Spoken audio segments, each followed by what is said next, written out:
What would you do if you found your child unconscious on the floor and your wife just shrugged? That was my Tuesday evening. My daughter Marina, 9 years old, crumpled in the hallway. My wife Lana standing over her, calm as stone. No panic, no tears, just indifference. Before I tell you what happened next, let me take you back to the moment I pulled into the driveway. I'm glad you're here with me today. Before we begin, drop a quick comment. What are you doing while you listen? Driving, cooking, or winding down for the night? I read every single one. Just a note, some details have been adjusted for storytelling. Any resemblance to real people is coincidental. The message is what truly matters. Some men come home to a warm dinner and a hug. I came home to my 9-year-old daughter, crumpled at the base of the stairs, and a wife who looked at me like I was interrupting her. Evening. The garage door had barely finished closing behind me when I knew something was wrong. I am 52 years old, a senior claims investigator for Atlantic Mutual, with silver threading through my temples and 20 years of reading crime scenes behind me. I've walked into 1,000 rooms where the air itself felt guilty. My own house had never been one of them. It was 11:47 p.m. on a Tuesday in December. I'd caught an earlier flight from Denver, skipping the last day of the fraud prevention conference because something had been gnawing at my gut for 3 days. Call it instinct. Call it the same voice that had saved my career a dozen times. I should have listened to it sooner. The house was dark except for the porch light. No television glow from the living room. No nightlight from Marina's bedroom window upstairs. Just darkness and that artificial cleanliness smell Lana insisted on the candles. The diffusers. The constant effort to make our home smell like a hotel lobby instead of a place where people actually lived. I set my bag down in the kitchen, loosened my tie. The recycled airplane air was still clinging to my suit jacket as I walked toward the hallway. You know that feeling when you walk into a room and something is wrong before your brain can name it? Your body knows first. The hair on your arms, the tightness in your throat, your feet slowing down without permission. I saw her shoes first. Marina's purple sneakers, the ones with the stars on the sides that she'd begged me for last month. They were pointed toward the ceiling. Then I saw the rest. Marina Stanton, 9 years old with her mother's dark curls and watchful eyes. My daughter, my only child. The entire reason I got up every morning lay crumpled at the base of the staircase. Her left arm was twisted underneath her. Her face was pale, slack, turned toward the wall, and on her right forearm, angry and red against her skin, was a burn mark, fresh, still glistening. I dropped to my knees so fast I felt something pop. The tile was cold through my slacks. I touched her face, warm, thank God. Warm, and pressed 2 fingers to her neck. Marina. My voice came out wrong, cracked in the middle. Marina, baby, wake up. Her pulse was there, thready but present. Her breathing shallow. Too shallow. The kind of breathing I'd seen in accident victims before the paramedics arrived. Her eyelids didn't flutter. Her fingers didn't twitch. She was alive, but she was wrong. The burn on her arm was the size of a quarter, circular, deliberate. I want you to understand something. I read people for a living. I've spent 20 years catching fraud, interviewing liars, watching micro-expressions flicker across faces, while people tried to convince me they hadn't torched their own warehouses or crashed their own cars. I've testified in court 43 times. I've put people in prison, and I missed this, whatever this was. I missed it happening under my own roof. Footsteps on the stairs above me. Slow, unhurried. I looked up. Lana Stanton, 42, my wife of 18 months, stood at the top of the staircase in silk pajamas. Her arms were crossed over her chest. Her blonde hair was pulled back in that low ponytail she wore to bed. And her expression, I will never forget. Her expression was somewhere between annoyed and bored. Like I'd come home early and interrupted her show. "She's fine," Lana said. "I disciplined her earlier. She's been acting out all week." I stared at her, then at Marina, then back at her. "She's not breathing right." "Kevin, don't make this into..." "My name is Garrison." The words came out flat, cold. We'd been married 18 months, and she still sometimes called me by her ex-husband's name when she was irritated. I'd let it go before. "And our daughter is unconscious with a burn on her arm. She fell. She's dramatic. You know how she gets." Marina didn't get dramatic. Marina was the quietest child I'd ever known. She'd barely cried at her own mother's funeral 3 years ago. Just held my hand and watched the casket lower with those dark, watchful eyes. Something shifted in my chest, then not anger yet, but the cold click of a lock turning. The sound a door makes when it closes, and you realize it's never opening again. I was already dialing before Lana finished whatever she was saying. My fingers moved on their own. Muscle memory. 911, what's your emergency? My daughter is unconscious. I kept my voice steady. 20 years of training. She's 9 years old. There's a burn on her arm. We need an ambulance at 4847 Piper Glen Drive, Ballantyne. As I gave the dispatcher our address, I watched Lana's face. No panic, no tears, no rush down the stairs to check on her stepdaughter. Just a flicker of something behind her eyes. The specific look of someone running calculations, assessing exposure, measuring risk. I'd seen that look 1,000 times across boardroom tables. I'd never seen it from my wife while our daughter lay unconscious on the floor. The ambulance was 8 minutes away. In those 8 minutes, I would learn that tonight wasn't the first time. I kept the phone pressed to my ear as the dispatcher confirmed the ambulance was en route. Lana hadn't moved from the top of the stairs. Neither had her expression, and in the silence between the dispatcher's questions and my answers, my mind did what it always does under pressure. It started working backward. I was so good at reading people that I made a career of it. 20 years catching liars, frauds, and con artists across boardroom tables at Piedmont Mutual Insurance. 20 years of dissecting every micro-expression, every hesitation, every story that didn't quite add up. My colleagues used to joke that I could smell a fabricated claim from 3 zip codes away, and I never once turned that skill on the woman I married. My first wife was different. Lisbeth had been a pediatric nurse at Novant Health with steady hands, dark curls that Marina inherited, and a laugh that could fill any room she entered. We met at a hospital fundraiser in 2014.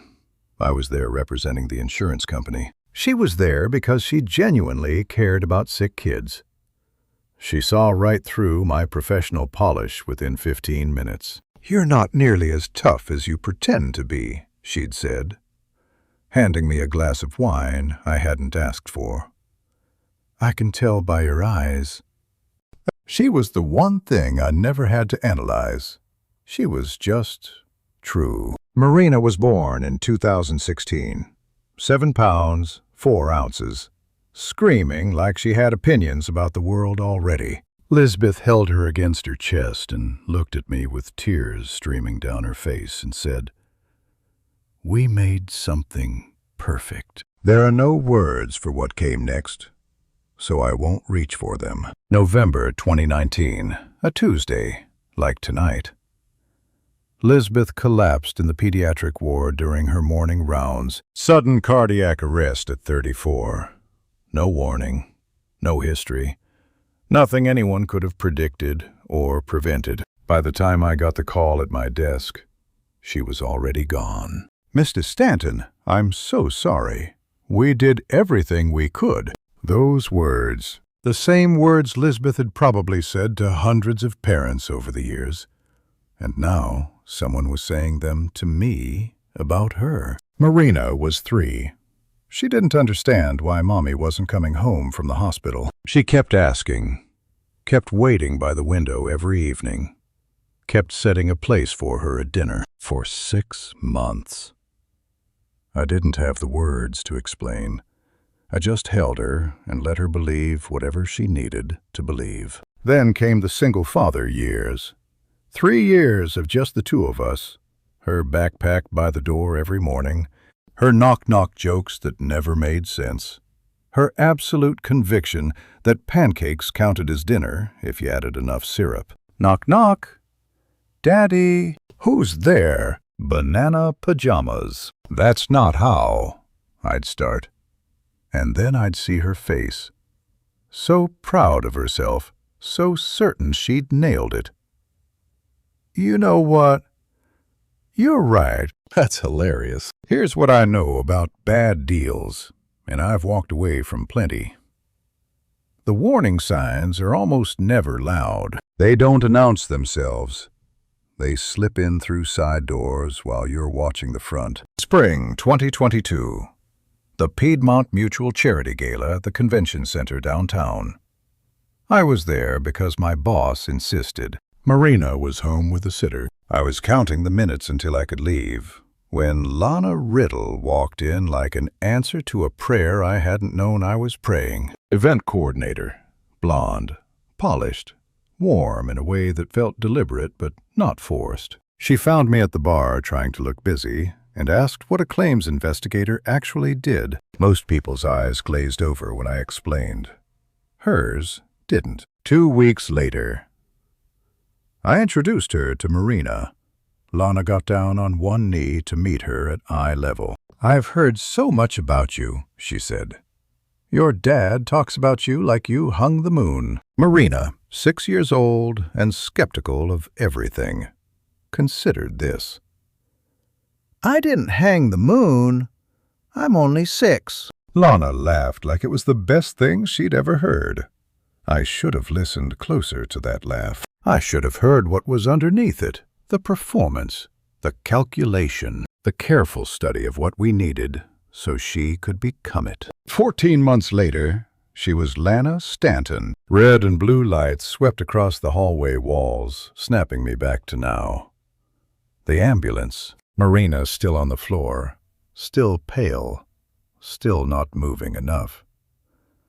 Lana still at the top of the stairs, arms still crossed. The front door opened. 2 paramedics came through, one young and efficient, already pulling on gloves. The other, older, stocky, gray at his temples. The older one stopped the moment he crossed our threshold. He looked at Marina on the floor. He looked at Lana on the stairs, and his face did something I'd only seen once before in my career. Recognition colliding with disbelief. He knew this address. He'd been here before. As his partner knelt beside Marina and started working, the older paramedic caught my eye. Something passed between us. A question. An answer. A terrible understanding forming before either of us said a word. He would pull me aside in 8 minutes and tell me things that would rewrite my entire marriage. The older paramedic moved with the kind of efficiency that only comes from doing this 1,000 times before, but his eyes kept cutting to the stairs where Lana stood. And that told me everything his hands couldn't say. His name was Virgil Thornton, according to the patch on his uniform. Mid-40s, stocky, with 20 years of emergencies etched into the lines around his eyes and gray threading through dark hair. He knelt beside Marina with focused calm while his younger partner called out readings. Pulse is steady, breathing's shallow but stable. Virgil nodded without looking up. His gloved hands moved over Marina's arm, examining the burn with a clinical detachment that somehow made it worse. When he finally spoke, his voice was carefully neutral. "Sir, what happened here tonight?" My wife said she fell. The words tasted wrong coming out of my mouth. "There's a burn on her arm." Virgil's expression didn't change, but something behind his eyes did. A flicker of recognition. Not of me, of a situation, of a pattern. We're going to transport her to Novant Presbyterian, run some tests, make sure there's no internal injuries. He stood, pulling off his gloves. Can I talk to you for a second? In the kitchen. That's never a good sentence. No, he agreed. It's not. I followed him through the archway into the kitchen, leaving his partner to continue monitoring Marina. Lana hadn't moved from the top of the stairs. She watched us go with her arms still crossed, her expression unreadable. The kitchen was very quiet. The kind of quiet that happens before verdicts. Virgil half closed the door behind us, then turned to face me. The overhead light was off, just the glow from the range hood casting shadows across his face. He leaned against the counter and looked at me for a long moment, doing some kind of internal calculation. Are you normally home during the week? Strange question. I travel for work, insurance investigation, mostly fraud cases. Got back early tonight from Denver. I paused. Why? Virgil's jaw tightened, just slightly, just enough. I've been to this house before. The words landed like stones in still water. I felt them ripple outward through my chest, my stomach, my suddenly unsteady hands. When? February. 8 months ago. He kept his voice low, professional. Little girl, unresponsive. Same bedroom upstairs. We got the call around 2 in the morning. You know what it feels like when someone starts pulling threads on a lie you didn't know you were living. Like vertigo, but for your whole life. The floor stays level, but you can feel yourself falling anyway. I was in Houston in February, I said slowly.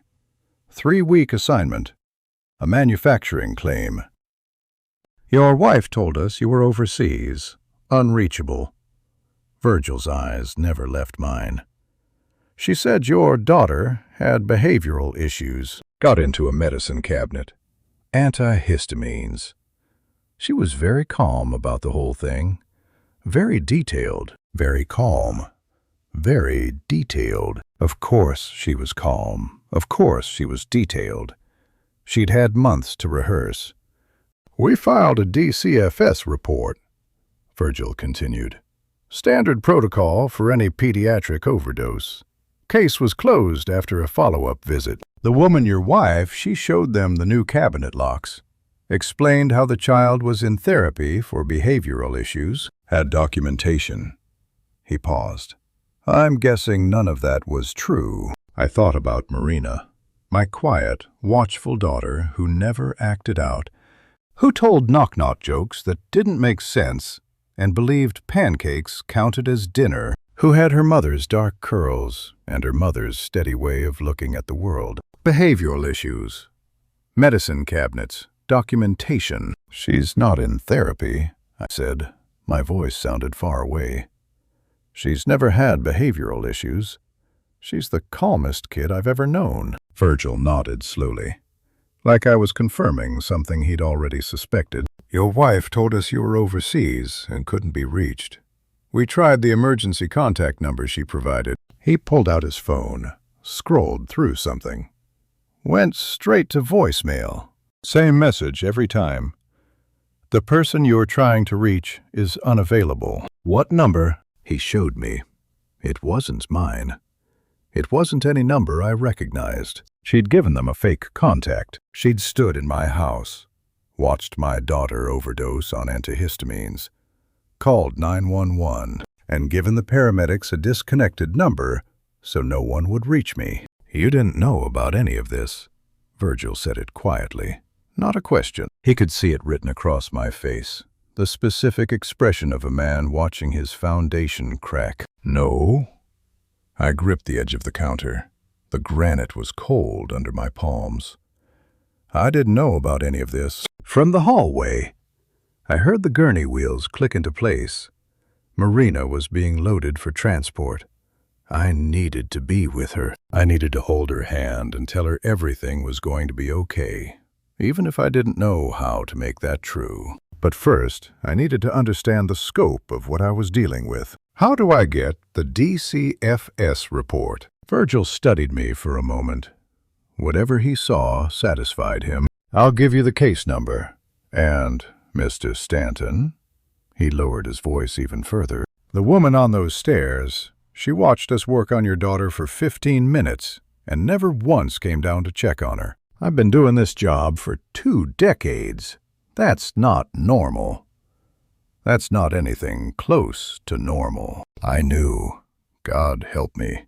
I was starting to know. I rode in the ambulance, holding my daughter's small hand, and made a decision. I'd spent 20 years catching fraudsters across boardroom tables. Tonight, I would turn those same skills on the woman I married. Virgil's words kept replaying as the ambulance cut through empty streets. Previous call. Antihistamine overdose. Overseas and unreachable. She was very calm, very detailed. The paramedic had given me a case number and a look that said he'd seen this pattern before. Now I was seeing it too. The waiting room at Novot Presbyterian was nearly empty at 1:30 a.m. Just me, a muted cooking show on the mounted TV, and the low hum of vending machines. I still smelled like recycled airplane air. My suit was wrinkled from kneeling on the hallway floor. A doctor had come out 20 minutes ago to tell me Marina was stable, mild concussion, 2nd-degree burn. Nothing life-threatening. They were keeping her overnight for observation. I sat in one of those stiff blue hospital chairs and started doing what I should have done 18 months ago. I started treating my marriage like a case file. For 20 years, I had made a career of finding the truth that people didn't want found. I had caught executives hiding assets in shell companies, contractors staging accidents for insurance payouts, doctors billing for procedures they never performed. I was good at it, the best in my division, and I had decided, consciously, deliberately, that home was the one place I didn't need to audit. I had wanted so badly to believe that what I had with Lana was real that I never once applied my professional skepticism to her stories, her explanations, her perfectly timed affections. It was the biggest miscalculation of my career. The sliding doors opened at 2:04 a.m. Lana walked through them like she was arriving at a charity brunch. Fresh outfit, light makeup, hair brushed and pinned back. She'd taken the time to change clothes and touch up her face while our daughter was being transported by ambulance. In my line of work, you stop watching people's faces after a while. Faces are rehearsed. Hands tell the truth. She sat down beside me and put her hand on my arm. Her fingers were steady, her grip measured, concerned but not panicked, present but not desperate. How is she? Stable. Mild concussion, they said. The burn isn't as bad as it looked. Thank God, she exhaled softly, shaking her head. I know this looks scary, but Marina has always been sensitive. You know how she gets. She works herself up over nothing. I watched her hand on my arm. No tremor. No white knuckles. No unconscious pulling back. The paramedic said some things that worried me, I said casually. Said he thought he recognized the address. There. Her fingers tightened on my arm for exactly a quarter second before relaxing. A micro-adjustment, almost imperceptible. Then the deliberate loosening, the conscious effort to appear unbothered. Yeah, these paramedics respond to so many calls. She waved her free hand dismissively. They probably all blur together after a while. There it was, the tell. The micro-exhale of someone who just decided they were safe. I had seen it across 1,000 negotiation tables. I had cataloged it in executives who thought they'd successfully hidden their paper trails. I had never expected to identify it in my wife. She didn't know I'd already talked to Virgil. She didn't know I had a case number. and a timeline. She thought she'd gotten away with it again. "You're probably right," I said. "Busy night for them." We sat in silence for the next 40 minutes. Lana checked her phone, made small talk about the Denver conference, asked if I wanted coffee from the machine. Every gesture perfectly calibrated to suggest a concerned stepmother waiting for news. At 2:45 a.m., she stood and gathered her purse. "I should go home and get some rest. One of us needs to be functional tomorrow." She leaned down and kissed my cheek. Her lips were cool. Her perfume was fresh, the same scent she wore to dinner parties. "Call me when she wakes up." "Of course." I watched her walk to the sliding doors, watched her heels click against the tile floor with unhurried precision, watched her disappear into the parking lot. I waited until her taillights vanished into the darkness. You know what the worst part was? I almost didn't look for 18 months. I had treated my home life like a sanctuary, a place where my professional paranoia had no place. I was the man who trusted blindly once he crossed his own threshold. I pulled out my phone. The screen glowed blue in the dim waiting room. I opened the Piedmont Mutual Claims portal and entered my senior investigator credentials. The system recognized me immediately. 20 years of access, 20 years of trust. I typed my own family name into the search field. My thumb hovered over the enter key for 3 seconds. Once I pressed it, there was no going back. Whatever I found would become evidence. Whatever patterns emerged would rewrite everything I thought I knew. I pressed enter. The screen loaded, and there it was, line by line, claim by claim. My entire marriage began to rewrite itself in the cold blue light of that phone screen. You want to know what 20 years of fraud investigation looks like when you finally turn it on yourself? The screen loaded. The first results appeared, and my jaw physically tightened as I started scrolling. 2 emergency room visits I never knew about. The dates jumped out immediately. I didn't even need to check my travelogue. February 14th. I was in Denver for a manufacturing fraud case. April 3rd. I was in Houston deposing a contractor who'd staged a warehouse fire. Both dates. Marina had been rushed to emergency rooms while I sat in hotel conference rooms 1,000 miles away. I kept scrolling. 3 ambulance dispatches, all to our address, all during my travel weeks. The reports were brief but consistent. Child with respiratory distress, child with allergic reaction, child with unexplained lethargy. Each time, the responding crew noted that the stepmother was calm and cooperative. Each time, the father was listed as traveling for work and unavailable. Then came the prescriptions. Antihistamines filled under Marina's name, but not through Dr. Hartwick, her pediatrician since she was 3 years old. These prescriptions came from walk-in clinics, places with names like Quick Care South and Urgent Health Partners. Places 15 minutes from our house that I'd never heard of. She didn't even use our regular doctor. Of course she didn't. Dr. Hartwick had known Marina her whole life. Dr. Hartwick had her records, her history, her baseline. Dr. Hartwick would have noticed patterns, would have picked up the phone and called me directly. So Lana found places that wouldn't ask questions. Clinics that processed patients like products on an assembly line. Walk in. Describe symptoms. Collect prescription. Walk out. No continuity of care. No relationships to complicate things. I pulled up the full claims summary. My hands were steady. That surprised me. 20 years of interrogating fraudsters, and I'd learned to control the external tells even when everything inside was screaming. The skill served me now. Alone in this hospital waiting room at 4 in the morning, watching my marriage disassemble into line items. 7 injury claims across 3 years. Total payout, $185,000. The amounts were carefully sized. I recognized the pattern immediately because I had helped design the system it was exploiting. Claims under $50,000 triggered automatic review.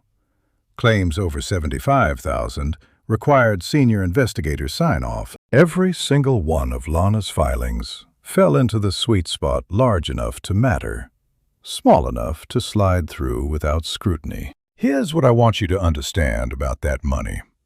Every dollar of it came from my work, my overtime, my quarterly bonuses, my relentless, grinding commitment to providing for my family.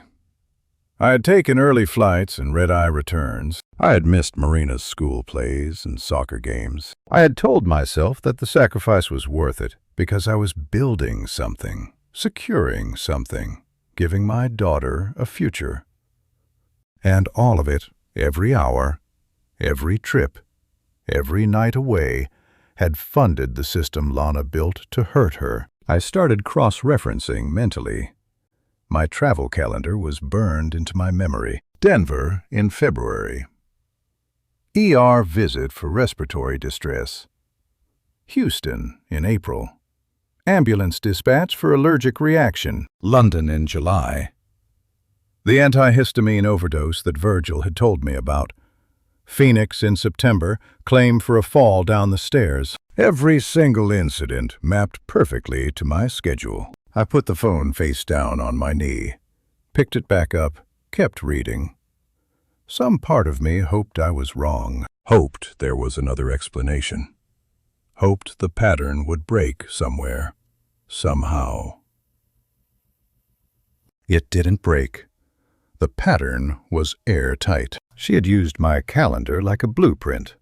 Every time I booked a flight, she saw an opportunity. Every time I kissed Marina goodbye and promised to bring her something from the airport gift shop, Lana was already planning. She waited for my departure. Hurt my daughter in ways that would require medical attention. Filed claims against our insurance, and collected money that went into accounts I'd never thought to audit. The vending machine across the room hummed. Somewhere down the hall, a hospital PA announced a code that didn't concern me. I could hear my own breathing, steady and controlled. The sound of a man who had trained himself to remain calm in the face of evidence that made other people break. I didn't break. I cataloged 7 claims, $185,000, 18 months of marriage. Every incident timed to my absence. She hadn't just betrayed me. She had built a business model out of it. My wife, the woman who got down on one knee to meet Marina at eye level, who laughed at my daughter's jokes like they were the funniest things she'd ever heard, had turned my family into a revenue stream. The phone screen glowed blue in my hands. The waiting room was empty except for me, and the muted cooking show still playing on the mounted TV. Somewhere in this hospital, my daughter was sleeping in a bed with rails, a burn on her arm, and a concussion that could have been worse. I had been closing deals for 20 years. I had never wanted to close one more badly than this. By 7 a.m. Wednesday morning, I was walking through the doors of Piedmont Mutual Insurance with a vending machine coffee in one hand and a plan to destroy my wife's life in the other. I hadn't slept, hadn't gone home. I'd stayed at the hospital until Marina was moved to a regular room, then drove straight to the office as the sun came up over uptown Charlotte. My suit was still wrinkled from the flight, from kneeling on the hallway floor, from sitting in plastic hospital chairs all night. I didn't care. Mornin', Garrison, early start. The security guard at the front desk barely looked up from his phone. Something I need to wrap up. I badged through the turnstile and walked to my corner office like it was any other Wednesday. Nobody in the building knew my daughter was lying in a hospital bed. Nobody knew my marriage had become a crime scene overnight. I kept my face neutral, my stride steady, my coffee cup positioned to hide the slight tremor in my hands. 20 years of catching liars had taught me how to wear a mask. Time to put it to use. I closed my office door, pulled the blinds, and logged into the senior investigator portal.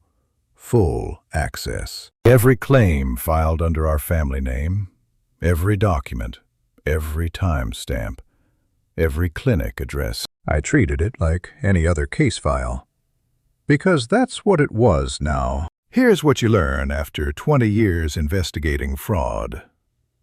The smart ones don't just commit the crime, they engineer systems to make sure they never get caught. They find loopholes.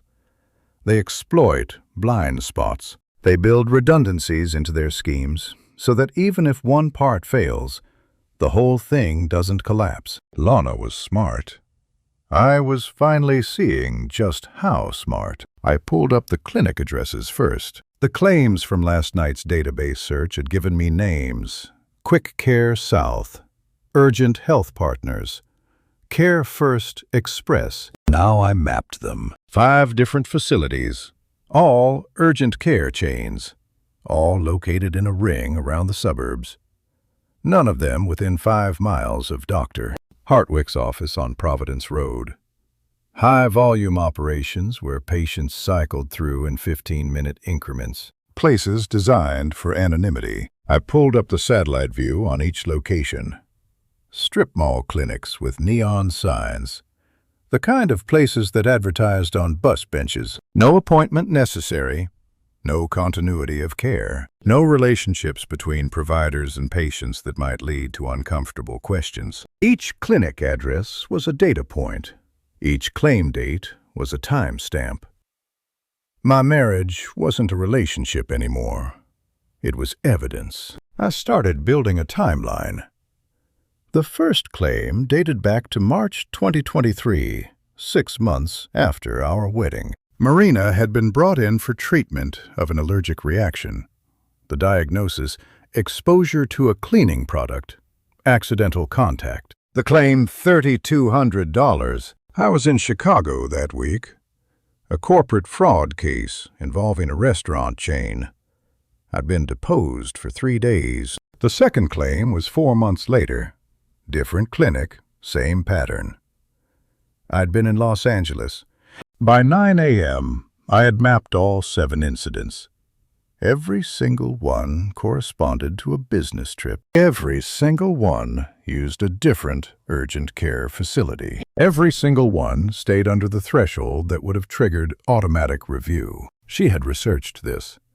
She had studied the system, my system, the one I helped build, and found every weakness. I leaned back in my chair and stared at the ceiling tiles. The fluorescent lights hummed. The office coffee maker gurgled in the break room down the hall. Normal sounds. Ordinary Wednesday morning sounds. Meanwhile, my computer screen glowed with evidence of systematic child abuse packaged as insurance claims. The printer warmed up. I started documenting everything. You know what the worst part was?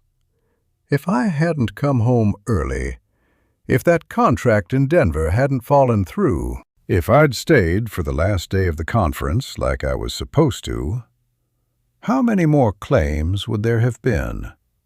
How many more trips to urgent care clinics? How many more times would Marina have been hurt while I sat in hotel rooms believing everything was fine? I thought about Dr. Hartwick.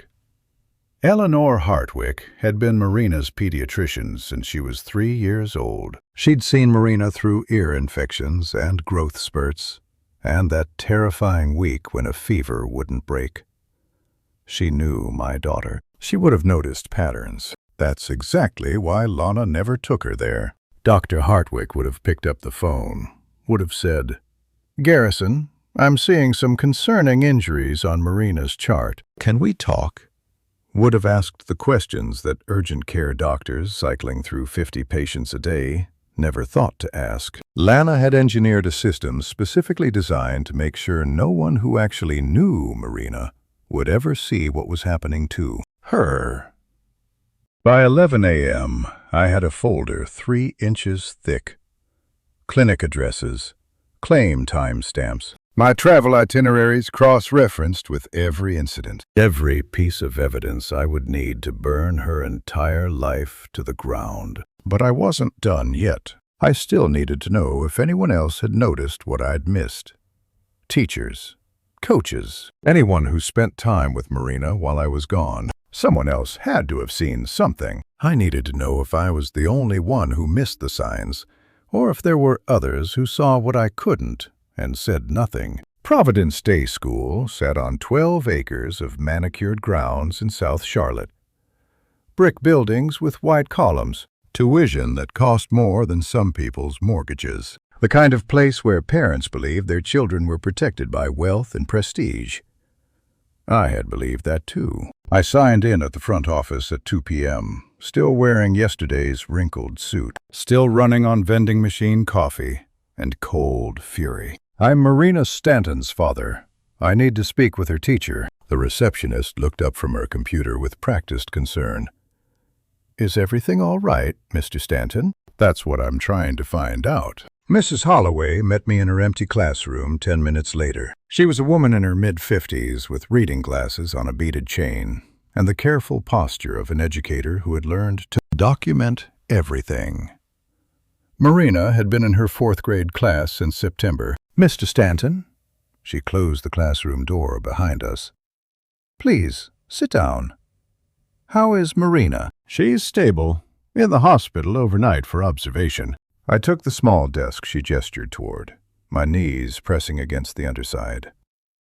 But I need to ask you some questions. Mrs. Holloway sat across from me, her hands folded on the desk surface, patiently waiting. Then she said 5 words that told me everything about how long she'd been carrying this. I was wondering when someone would. The classroom clock ticked. Somewhere down the hall, a locker slammed. Mrs. Holloway removed her reading glasses and let them hang against her chest. Marina has come to school with unexplained injuries, she said quietly. Multiple times since September. Burns on her hands that she said came from cooking accidents. Bruises on her arms that didn't match her explanations. She told me once she fell off her bike, but the marks were on both wrists. Symmetrical. That's not how bike falls work. I sat very still. What else? She seemed most anxious on Mondays, after weekends at home. Mrs. Holloway's voice was careful, measured, the voice of someone who had thought about this conversation many times. I asked her once if everything was okay. She said yes, but her eyes said something else. Children that age haven't learned to lie with their whole face yet. You want to know what haunts me? A teacher saw it, noticed the patterns, did exactly what she was supposed to do, and somewhere between her classroom and my house, the system looked at Lana's performance and decided everything was fine. Did you report it? Mrs. Holloway nodded. September, I filed a concern report with our school counselor, Mrs. Pennington. She's mandated to contact Child Protective Services for anything like this. She paused. CPS came. They interviewed your wife at your home while you were traveling. I know because I asked Mrs. Pennington for a follow-up. And they closed the case 2 weeks later. Mrs. Holloway's jaw tightened. Said there was no evidence of abuse. Your wife was very composed, apparently. Had explanations for everything.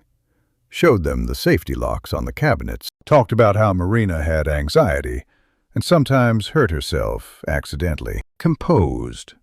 Explanations. Safety locks. The same performance Lana had given Virgil. The same calm, detailed delivery that made everyone believe her while my daughter lay unconscious on a gurney. Did anyone contact me? I assumed they would. Mrs. Holloway's expression tightened with something that looked like old frustration. I assumed a father would be notified when CPS investigated his child. I found out later that your wife told them you were aware of the investigation and supportive of her parenting approach. Of course she did. Of course she told them exactly what they needed to hear to close the file and walk away. They closed the case. 2 weeks later, there was another emergency room visit. Another urgent care claim. Another injury, carefully timed to my absence. And nobody connected the dots because the dots had been officially declared unconnectable. Mrs. Holloway stood and walked to her desk.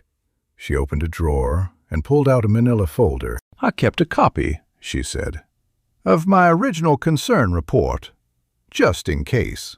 She handed it to me. "I knew something was wrong, Mr. Stanton. I just couldn't prove it. And after CPS closed the case, I was told to let it go, that the professionals had handled it." I looked at the document in my hands. Her handwriting was neat, precise.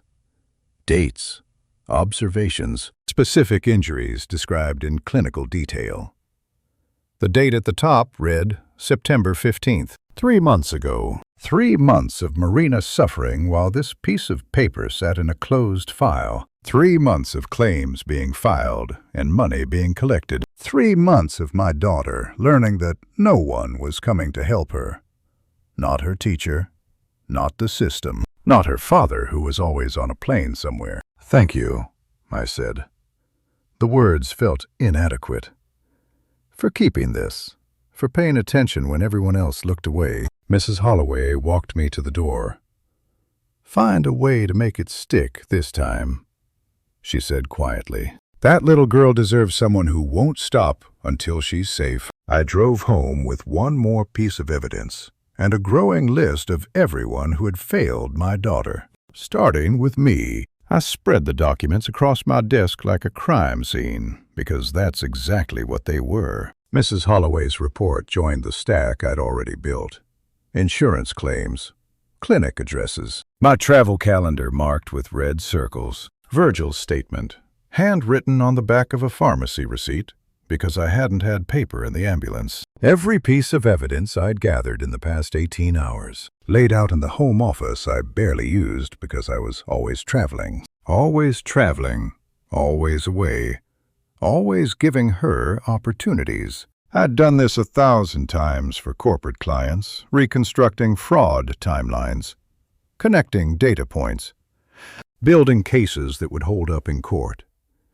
I'd never done it for myself. I'd never had to turn 20 years of professional instinct against the woman I married. I started with the calendar. February 12th, Denver conference. Manufacturing fraud case. I remembered the hotel, a Marriott near the airport with bad coffee and a view of the parking lot. February 13th, emergency room visit. Marina treated for an accidental burn. The claim came through 2 weeks later. April 8th, Houston client meeting. Contractor deposition. 3 days in a conference room with too much air conditioning. April 9th, ambulance dispatch. Fall downstairs. Another claim, another payout. July 23rd, London. International Insurance Symposium.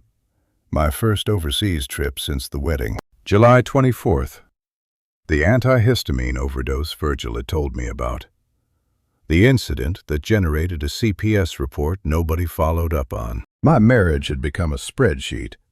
Every date was evidence. Every business trip was an opportunity she exploited. Every time I kissed Marina goodbye and promised to bring her something from the airport gift shop, Lana was already planning. I pulled out my calculator. Not because I needed to run the numbers again, I'd memorized them in that hospital waiting room, but because something about seeing the total on a screen made it feel more real, more prosecutable. 7 separate incidents across 3 years. The total came out to nearly $200,000 in fraudulent claims, but it wasn't just the amount that made my jaw tighten. It was the precision. Every single claim fell into a specific range.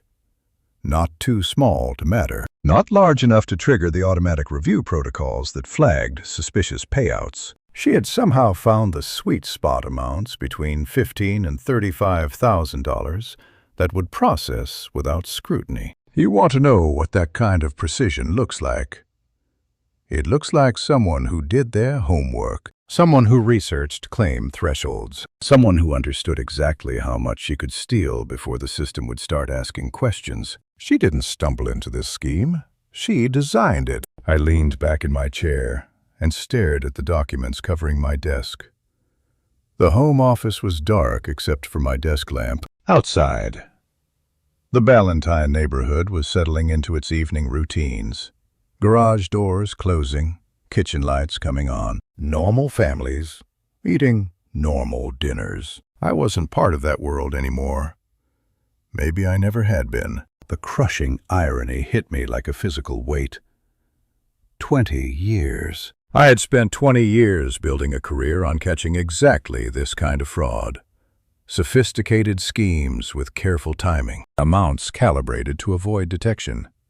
Patterns that only became visible when someone took the time to connect the dots. I would have flagged this in 5 minutes if it wasn't my own family. I would have pulled the claim history, cross-referenced the dates, noted the clinic hopping, and immediately escalated it to our fraud investigation unit.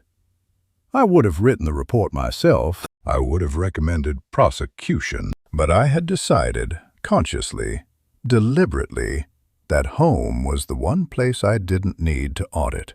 I had trusted blindly. I had wanted so badly to believe that the life I was building was real, that I never once applied my professional skepticism to the woman sharing my bed. I sat there in the house I paid for, looking at evidence of crimes funded by my overtime, and understood for the first time what it meant to be the mark in your own life. The garage door hummed below me. I heard her car pull in, the engine cutting off, the driver's door opening and closing, her heels on the garage floor, then the interior door, then the kitchen. "Garrison, are you home?" Her voice floated up the stairs, casual, unconcerned. The voice of a woman who didn't know her husband had spent the day building a case that would destroy her. Or did she know? I started putting the papers away, sliding them into a folder, placing the folder in my desk drawer, locking the drawer with the key I kept on my ring. I had the evidence. I had the timeline. I had everything I needed. But before I made my move, I needed to know one thing. Did Lana suspect I was onto her? Had she noticed anything different in my voice at the hospital? Had she sensed the shift in how I looked at her? Her footsteps started up the stairs. I turned off my desk lamp and walked to the door. Time to find out how good an actress she really was. She walked through the door with takeout bags and a smile, like our daughter wasn't lying in a hospital bed because of her. "I brought dinner." Lana set the bags on the kitchen counter. Thai food from our usual place. The same restaurant where we'd had our first date. Thought you might not have eaten. I was sitting at the kitchen table, watching her move through the space like nothing was wrong. She opened cabinets for plates, pulled forks from the drawer, arranged the containers with the casual efficiency of a woman who owned this house, this life, this version of reality. "How's Marina? Any updates from the hospital?" "She's stable, resting. They're keeping her overnight for observation." "Poor thing." Lana shook her head with what looked like genuine concern. "She's always been so accident-prone. I worry about her." I watched her hands as she spoke. Not her face. Faces are rehearsed. 20 years of catching liars had taught me that. But hands tell the truth. They tremble when people are nervous. They clench when people are lying. They move in small, unconscious ways that betray what the face is trying to hide. Lana's hands stayed perfectly still the entire time she lied to me. Has she always been this accident-prone? I kept my voice casual. Concerned. I feel like I've missed so much being away for work. Lana set a plate of pad thai in front of me and sat down across the table. Her expression softened into something that looked like sympathy. "She's a handful. Garrison. Always has been. You know how kids are." She reached across and squeezed my hand. Her fingers were warm, sheddy. "I've been managing it while you travel. Didn't want to worry you." "Managing what?" "The accidents, the behavioral issues." Lana sighed like she was confessing something difficult. "Marina has a tendency to exaggerate, to seek attention. I've talked to her about it, but you know how stubborn she can be. Behavioral issues. The same lie she'd told Virgil. The same lie she'd told CPS. The same story, polished to a mirror shine through repetition. I had no idea, I said. You've been dealing with this alone while I was traveling. Someone had to. There was a note of martyrdom in her voice now. I didn't want to burden you. You have so much pressure at work. The conference calls, the depositions, the constant travel. She paused, tilting her head. I've been handling it. For you. For us. She took a bite of her food, chewing slowly, waiting for me to respond. You should be grateful I was here. She actually said that. Grateful. While our daughter lay in a hospital bed with a burn on her arm and a concussion from falling down the stairs. While evidence of systematic fraud sat in my locked desk drawer upstairs. While I knew, absolutely knew, that she had built a business model out of hurting Marina and collecting insurance money. I should be grateful. I picked up my fork and took a bite of pad thai. It tasted like nothing, like cardboard and coconut milk, and the bitter knowledge that I was sitting across from a monster wearing my wife's face. You're right, I said. My voice came out even, calm, professional. I'm sorry. I should have been here more. You were providing for us. Lana's voice went soft again, forgiving. That matters too. I guess I just feel guilty, like I missed something. You didn't miss anything, she smiled. It was a beautiful smile, warm and reassuring. The same smile that had made me fall in love with her at that charity gala 3 years ago. Marina's fine. She'll heal. Kids bounce back. I nodded like I believed her. Took another bite. Let the silence stretch. You know what blowing up the room gets you in a bad deal? Nothing. It gets you nothing except a reputation for being emotional, for not playing the long game. I had closed too many deals, taken down too many fraudsters to make that mistake now. Confronting her would feel good for about 30 seconds. Then she'd deny everything. Then she'd start destroying evidence. Then she'd lawyer up and make this into a war of narratives where a calm, composed stepmother goes up against an absent father who travels too much and never noticed anything. No, the smart play was patience, documentation, an airtight case built piece by piece until there was nowhere left for her to run. We'll get through this together, I said. The words tasted like ash. We always do. Lana reached across and squeezed my hand again. That's what marriage is. We finished dinner. She talked about a home renovation show she'd been watching. I nodded in the right places, made appropriate sounds, played the role of a tired husband processing a stressful day. My jaw ached from clenching. At 10:30, she kissed my cheek and went upstairs to bed. Coming up soon. Just need to check some work emails. Long day. Don't stay up too late. I listened to her footsteps on the stairs. The master bedroom door closing. The house settling into silence. Then I went to my office and started planning exactly how I was going to take her apart. I had one more person to see before I made my move, and she was lying in a hospital bed, waiting for her father to finally ask the right questions. The house was quiet.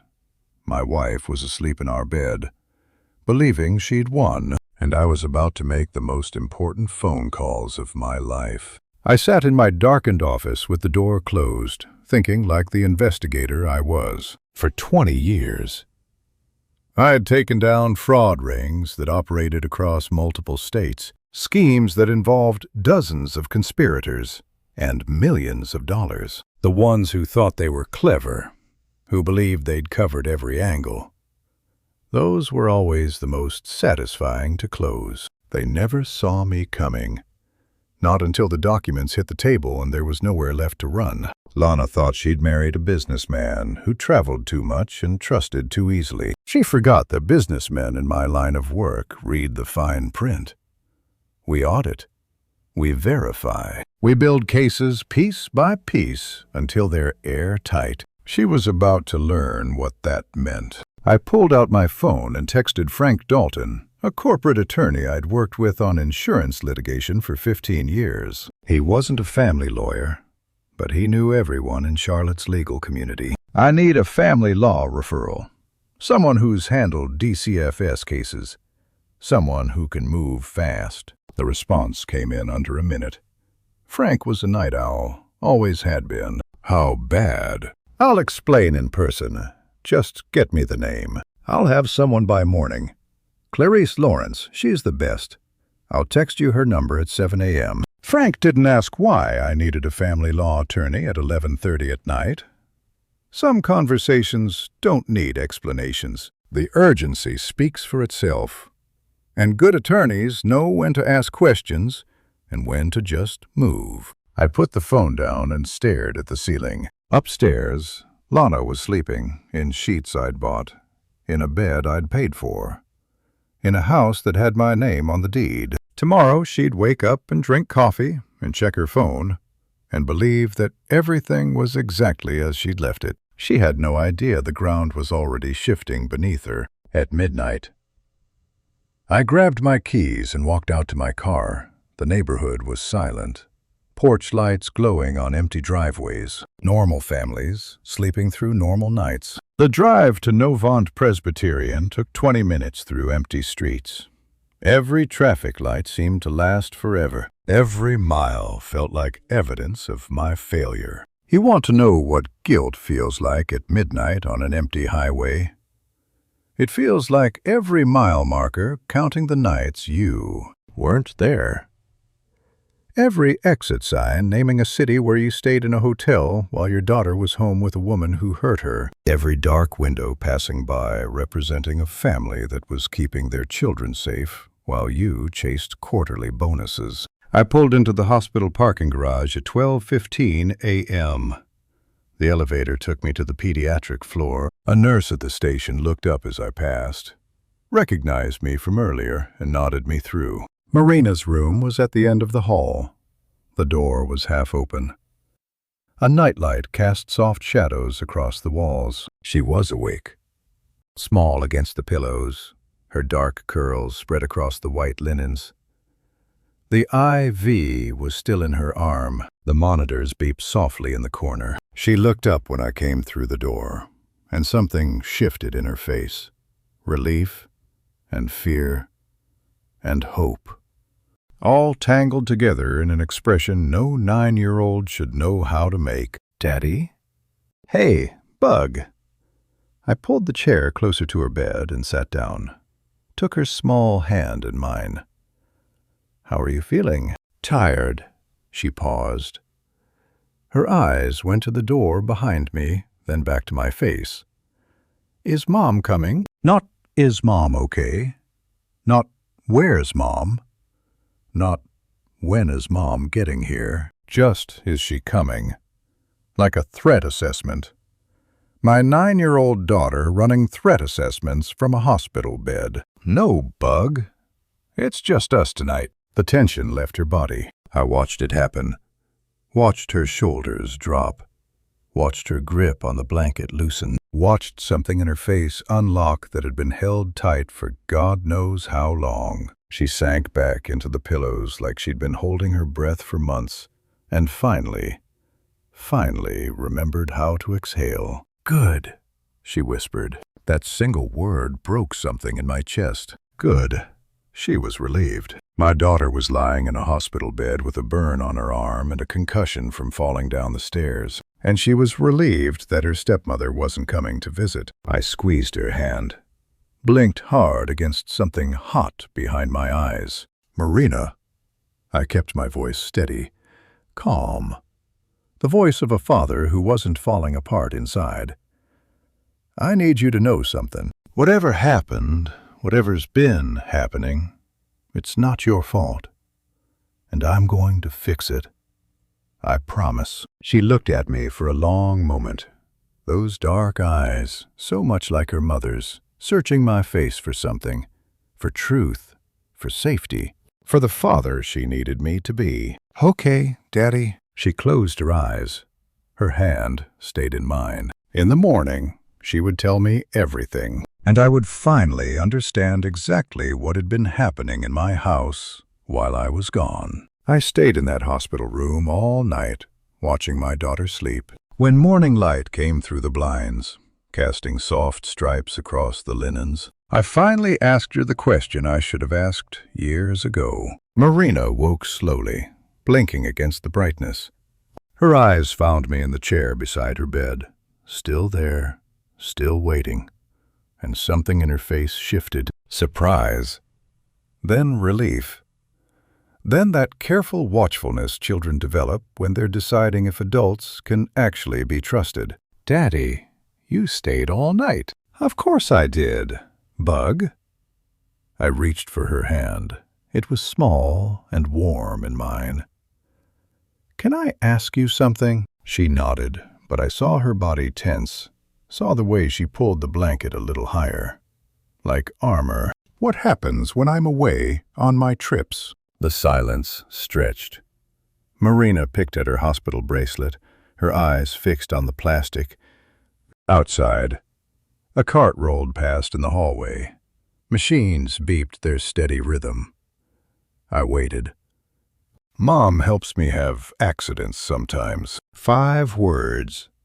5 words that rewrote everything I thought I knew about my life. I kept my face calm, kept my breathing steady. 20 years of sitting across from liars had taught me how to mask my reactions, how to stay neutral when every cell in my body was screaming. I needed that skill now more than I'd ever needed it before. "Helps you have accidents." I kept my voice gentle, curious, not angry. Anger would make her close up. "When she has her friends coming over, or when she wants me to stay in my room." Marina's voice was small, matter-of-fact, in a way that made my chest ache. "She says I'm too clumsy, that I need to learn to be more careful." "Bug." I squeezed her hand. "Can you tell me what that means? What does she do?" Another long pause. Marina's eyes stayed fixed on the bracelet. Her small fingers twisted the plastic around her wrist. "She pushes me sometimes, down the stairs, not hard enough to really hurt, just enough that I fall." She swallowed. "Or she uses the hot water from the kettle on my arms. Then she calls the doctors and acts really worried." You want to know what it sounds like when a 9-year-old describes being burned with kettle water. It sounds matter-of-fact, clinical, like she's learned to distance herself from her own body just to survive, like describing what happened to someone else, because acknowledging it happened to her would be too much to carry. I wanted to scream. I wanted to put my fist through the wall. I wanted to drive home and drag Lana out of my house by her hair. I did none of those things. I sat very still and kept my voice soft. "How long has this been happening? Since you started traveling more?" Marina finally looked up at me. Her eyes were wet, but she wasn't crying. She'd learned not to cry. She said it was discipline, that I was bad and needed to learn. She said if I told anyone, you'd be disappointed in me. The room tilted.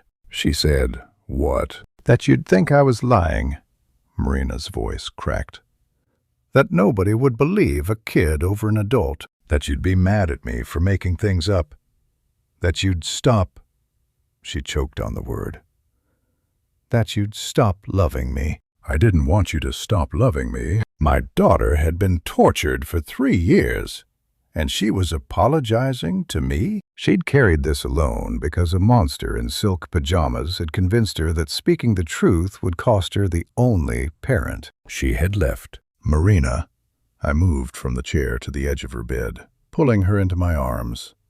She was so small, so fragile. How had I not seen how fragile she was? Listen to me. You did nothing wrong. Nothing. I will never stop loving you. Do you understand? Never. She was crying now. Really crying. The kind of sobs that shook her whole body. I held her against my chest and let her get it all out. Months of silence. Years of fear. The terrible weight of secrets she'd been forced to keep. I'm sorry, Daddy. Her voice was muffled against my shirt. I should have told you. No, Bug. I'm sorry. I should have been here. I should have seen it. I stroked her hair, dark curls tangled from sleep. This is my fault, not yours. And I'm going to fix it. She cried for a long time. I held her and let her, because there was nothing else I could do. Nothing that would undo what had been done. Nothing that would give back the years she'd spent afraid in her own home. When she finally pulled back, her face was blotchy and swollen. She looked at me with those eyes that had seen too much and asked the only question that mattered. Are you going to make her stop, Daddy? I tucked her hair back from her face, looked straight into her eyes. I'm going to make sure she never touches you again. That's a promise. By 2 p.m., I would be sitting across from the best family law attorney in Mecklenburg County with a folder full of evidence and my daughter's testimony burning a hole in my chest. I walked into the law office on South Tryon Street with a 3-inch folder of evidence and a promise I intended to keep. Frank had come through. The name he'd texted me at 7 a.m. was Clarice Lawrence, 47 years old, silver starting at her temples. 16 years of family law behind the calm eyes that met me in the reception area. Her office was downtown Charlotte, 10th floor, the kind of space where everything was deliberate. Nothing on her desk that didn't need to be there. No family photos, no plants, no clutter. Just case files and a laptop and a pen holder with 3 identical pens. The kind of office that said, "I win cases." Mr. Stanton. She shook my hand with a grip that matched her reputation. Frank Dalton speaks highly of you. Please, sit down. I set the folder on her desk without a word. I brought everything. Clarice looked at the folder, then at me. Something in her expression shifted professional curiosity. The look of someone who'd seen hundreds of desperate parents walk through her door, clutching printouts and phone screenshots. I can see that. Give me a few minutes. She opened the folder and started reading. I sat in a leather chair across from her desk and watched the clock on the wall. The second hand moved in steady increments. Outside, traffic hummed on South Tryon. Her assistant brought coffee. I didn't touch. Clarice read for 11 minutes. I know because I counted every one. In my line of work, that's how long it takes to review a contract that will change someone's life. I watched her read mine. She went through the insurance claims first, then the clinic addresses, then my travel itineraries with the red circles I'd added, then Mrs. Holloway's concern report from the school, then the audio recording I'd made on my phone that morning, Marina's voice, small and steady, describing what her stepmother had done. Clarice's face gave nothing away. That's how you know someone's good. Finally, she set down her reading glasses and looked at me directly. Mr. Stanton, I've been doing this for 16 years. I waited. Most parents come to me with feelings and suspicions. They come with screenshots of text messages they think prove something. They come with stories their children told them once at bedtime. They expect me to build a case from fragments and emotion. She tapped the folder with one finger. You brought me a prosecution file. 6 words that told me everything I needed to know. I hadn't wasted 20 years learning how to document fraud. Walk me through the travel logs, she said. I did. Every trip, every date, every claim that corresponded to my absence. The clinic addresses scattered across the suburbs. All of them urgent care chains with high volume and low scrutiny. The pattern of amounts that stayed just under the automatic review thresholds I'd helped design. She researched the system, I said. She knew exactly how much she could steal before anyone would ask questions. She married an insurance investigator and used his own industry against him. Clarice's voice was flat, clinical. It's sophisticated. It's premeditated. And with your daughter's statement on top of this documentation, it's prosecutable. What can we do? Clarice stood and walked to her window. Downtown Charlotte spread out below us. Glass towers, busy streets, ordinary people living ordinary lives. She was quiet for a moment. We can petition for an emergency protective order. Today. Today? I sat forward. I thought these things took weeks, months even. For most cases, yes. She turned back to face me. But you didn't bring me most cases. You brought me insurance fraud documentation, a teacher's written concern report, a CPS case that was closed due to witness manipulation, and a recorded statement from the victim describing ongoing abuse. She picked up her phone. With this evidence, a judge will sign before the courthouse closes. We need to move now. Today, she said, today. I had been preparing for a war that might take months, and she was telling me we could win the first battle in hours. What about criminal charges? That's not my department, but I have contacts in the DA's office who will want to see this file. She started dialing. One thing at a time. First, we get your daughter protected. Then we get your wife out of the house. Then we let the prosecutors do their job. She made 2 calls while I sat there. The first was to the Mecklenburg County Courthouse scheduling an emergency hearing. The second was to CPS requesting a case coordinator for immediate follow-up. When she hung up, she looked at me with something that might have been respect. Do you know where your wife is going to be tomorrow evening? I thought about it. Lana had been talking about this for weeks. The charity gala at the Ballantine Hotel, the one she'd been planning as a committee member. The event where all her friends would see her in her designer dress, playing the role of devoted community volunteer. The Ballantine Charity Gala. She's been planning it for months. Perfect, Clarice smiled, but there was no warmth in it. We're going to serve her there. CPS. Investigator Una Goodwin would be in this office within the hour. Together, we would plan exactly how to end Lana's performance. The thing about Child Protective Services is that they've heard every story, every excuse, every carefully constructed lie designed to make abuse look like accidents and predators look like victims. So when one of them tells you your documentation is different, you know you've built something solid. Una Goodwin met me in a conference room at Mecklenburg County DSS at 4 p.m. She was 48, with reading glasses pushed up on her head and the calm, unhurried energy of someone who had stopped being surprised by terrible things 15 years ago. My evidence folder was already open in front of her when I walked in. Mr. Stanton, she gestured to a chair. I've been reviewing what your attorney sent over. And she looked at me for a long moment. The fluorescent lights hummed overhead.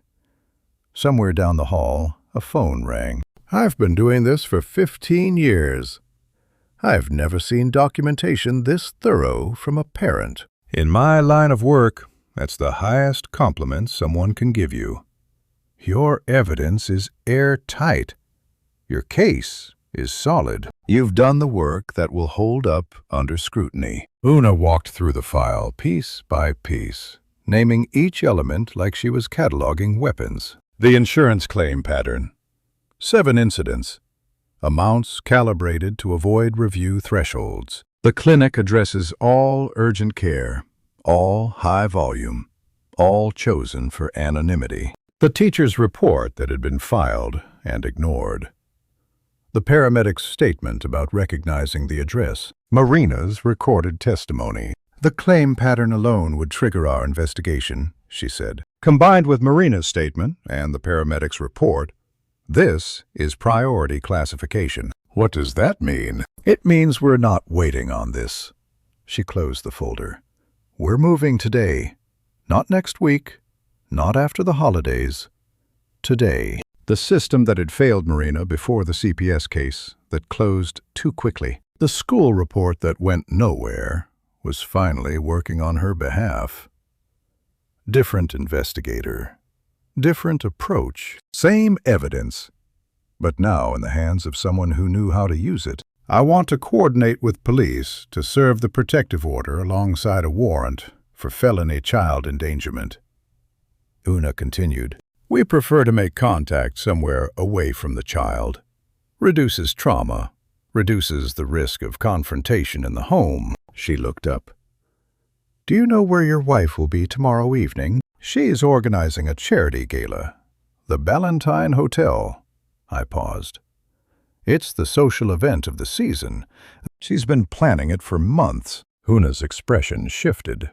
It was subtle, just a flicker in her eyes, but I recognized it instantly. The same look I've seen on colleagues when a fraud case suddenly develops a perfect pressure point. The look of someone realizing the tactical advantage that just landed in their lap. The Ballantine, she repeated. That's the big fundraiser. The one that makes the society pages. Everyone she knows will be there. Her charity committee, her friends, the people she's spent years cultivating. Una leaned back in her chair. Perfect. Perfect. Public location, away from your daughter. Witnesses everywhere. No chance of a domestic confrontation. She pulled out a notepad and started writing. We serve her there. Police, CPS, and the protective order. All at once. She can't make a scene without making herself look worse. She can't go home because the order bars her from the residence. And she can't spin a story because everyone she knows just watched it happen. Maximum impact, minimum risk, public venue, coordinated timing. We weren't just planning an arrest, we were planning a reckoning. What about Marina? I asked. She's being discharged from the hospital tomorrow morning. You take her home. Stay with her. Don't mention anything to your wife about your whereabouts. Una's voice was calm, methodical. By the time the gala starts, Marina will be safe at home with you, and your wife will have no idea what's about to happen. She made 3 phone calls while I sat there. The first was to Charlotte Mecklenburg Police, arranging for officers to be positioned at the Ballantine. The second was to the DA's office, confirming the warrant would be signed in time. The third was to someone whose name I didn't catch. But the conversation involved words like coordinated enforcement and felony service protocol. When she hung up, Una looked at me with the satisfied expression of someone who had just assembled all the pieces. Tomorrow at 8:22 p.m., she said. That's when the charity auction starts. That's when the ballroom will be fullest. That's when we move. 8:22 p.m. Police will be positioned at all exits. I'll be there with a social worker. Your attorney will have copies of the protective order ready for immediate service. She closed her notepad. Your wife will be arrested in front of everyone she's spent years impressing, and she won't see it coming until the handcuffs are on. I nodded. Tomorrow evening, less than 28 hours away. Go home, Mr. Stanton. Una stood and extended her hand. Get your daughter discharged. Keep your wife calm. And let us do what we do. I shook her hand and walked out of the DSS building into the fading afternoon light. But before we could execute the plan, I would discover something in my evidence that made the case even darker than I'd realized. I thought I had seen everything in that evidence folder. Every claim, every clinic, every lie carefully constructed to look like accidents. But I was wrong. Thursday evening. Lana was out at a pre-gala planning dinner with her charity committee. Marina was safe at the hospital, scheduled for discharge in the morning. I had the house to myself, and 24 hours until the arrest that would end her performance forever. I spread every document across my desk one more time. Tomorrow would change everything. I wanted to make sure I hadn't missed a single detail, Every piece of paper was a weapon. Every timestamp was evidence. Every lie she'd told, laid out like a prosecution exhibit. I went through the insurance claims again, the ones I'd already memorized, the pattern I could recite in my sleep. Then I moved to the policy documents themselves. That's when I realized my mistake. I'd been so focused on the fraud claims, the clinic visits, the amounts, the timing, that I hadn't examined the underlying policies, the base documents, the actual coverage. You think you've seen the worst of someone, and then you turn one more page. There was a document I didn't recognize, a policy modification. I'd never seen it before because it wasn't part of the claims database. It was filed separately in the policy amendments folder, dated 3 months ago, September 15th. The same day Mrs. Holloway filed her concern report at Marina's school. The same day CPS opened their investigation. The same day Lana was interviewed and convinced everyone she was a devoted stepmother dealing with a troubled child. I opened the modification. Marina's life insurance policy had been changed. The coverage amount, originally $100,000, standard for a dependent child, had been increased, dramatically increased. Before I reveal the number on that document, I want to know what you're thinking. Comment your guess in one sentence. How much do you think Lana increased my daughter's life insurance to? And please note what follows includes some dramatized details for narrative impact. The lesson is what matters. $500,000. My daughter's life, priced and filed and waiting to be collected. The beneficiary line read, Lana Stanton. Not me, not Marina's estate, Lana, directly. And at the bottom of the page, in the space marked Primary Policyholder Authorization, my signature, my name, in my handwriting. Except I never signed this document. I had never seen this document. I had never authorized any change to Marina's coverage. My hands started shaking. I set the paper down on my desk and forced myself to think, to analyze, to treat this like any other fraud case, even though every cell in my body was screaming. The pattern clicked into place, escalating injuries over 3 years. Each incident slightly worse than the last. Falls, burns, overdoses. Building a medical history of accidents. Creating documentation of a troubled child who was accident-prone. Then, 3 months ago, the life insurance increase. $500,000, with Lana as the sole beneficiary. She wasn't just hurting Marina to collect medical claims. She was building towards something permanent, something final. You want to know what pure rage feels like? It feels like realizing you came home 3 days early, and that accident of timing is the only reason your daughter is still alive. If the Davenport contract hadn't collapsed, if I hadn't caught that earlier flight, if I had stayed in Denver like I was supposed to, Marina would be dead by now, and Lana would be collecting $500,000 while pretending to grieve. The injuries were getting worse because she was preparing. Each accident established that Marina was careless, clumsy, prone to hurting herself. Each hospital visit added another entry to the medical record. Each claim she filed was a test run, seeing what she could get away with, how much scrutiny she could avoid. And when the documentation was thick enough, when the pattern was established enough, when the insurance was high enough, she would engineer one final accident. One that Marina wouldn't survive. I sat back in my chair. The house was silent. The clock on my desk ticked away the seconds. My wife was at a planning dinner, laughing with her friends, discussing flower arrangements for a gala she would never attend as a free woman. She was planning to murder my daughter. I picked up my phone and called Una Goodwin. "There's something else," I said when she answered.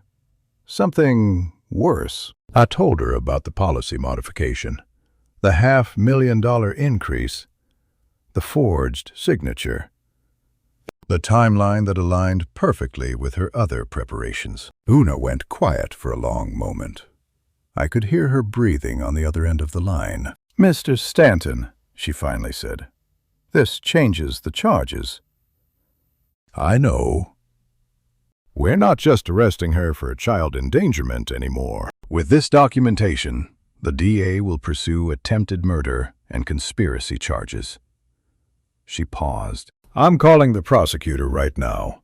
The warrant will be updated before morning." I hung up and sat in the dark, staring at the document that had revealed my wife's ultimate plan. Tomorrow, the judge would sign the emergency protective order. Tomorrow evening, Lana would walk into her charity gala expecting applause and admiration, and instead, she would get handcuffs and a murder charge. She had no idea what was coming. Friday morning, I stood in a courtroom with a folder full of evidence and watched a judge read about my wife's plans to murder my daughter. The warrant had been updated overnight, just as Una promised. Attempted murder, insurance fraud, felony child endangerment. 3 charges that would follow Lana for the rest of her life. Clarice and I arrived at Judge Harold Whitmore's chambers at 11 a.m. He was a silver-haired veteran of the family court bench, 30 years of custody battles behind him. The kind of judge who had seen every variation of human cruelty that could be inflicted on a child. He read through our evidence folder without expression. 7 minutes. That's how long it took him to review everything we'd compiled. The insurance claims pattern. Marina's recorded statement. The teacher's concern report. Virgil's testimony about the previous emergency call. And finally, the life insurance modification with my forged signature. When he reached that document, his jaw tightened. "I've seen enough," he said. He picked up his pen. "Emergency protective order granted. Respondent is barred from the residence at 4847 Piper Glen Drive and prohibited from any contact with the minor child. Effective immediately." He signed the first document, then reached for the second. Arrest warrant. Signed. Felony child endangerment, insurance fraud, and attempted murder. Judge Whitmore looked up at me. His eyes were tired. The tired of a man who had spent 3 decades watching families destroy each other. But there was something else there, too. Something that looked like respect. "This woman should not be anywhere near that child," he said quietly. "I'm glad you found this before something irreversible happened." A judge who had seen hundreds of custody cases, saying in plain language what I had needed someone to say for 3 years. "Your instincts were right. Your evidence was solid. Your daughter will be protected." Clarice collected the signed documents. I shook Judge Whitmore's hand, and then we walked out of the courthouse into the December sunlight with everything we needed to end Lana's performance forever. The police are coordinating with the hotel, Clarice said as we reached the parking lot. 8:22 p.m., just like we planned. Officers will be positioned at all exits. When the auction starts, they move. I'll be there. You don't have to be. This will be public. Messy. She's going to make a scene. I know. I looked at the signed order in my hand. The paper felt impossibly light for something that carried so much weight. "I want to watch." Clarice nodded. She understood. I drove to Novant Health Presbyterian with the protective order in my briefcase. The streets were quiet. The Friday lunch crowd just starting to emerge from office buildings. Normal people living normal lives. I thought about Marina, waiting in her hospital room, still not knowing that everything was about to change. You want to know what justice feels like? It feels like a signature on paper that means your daughter never has to be afraid in her own home again.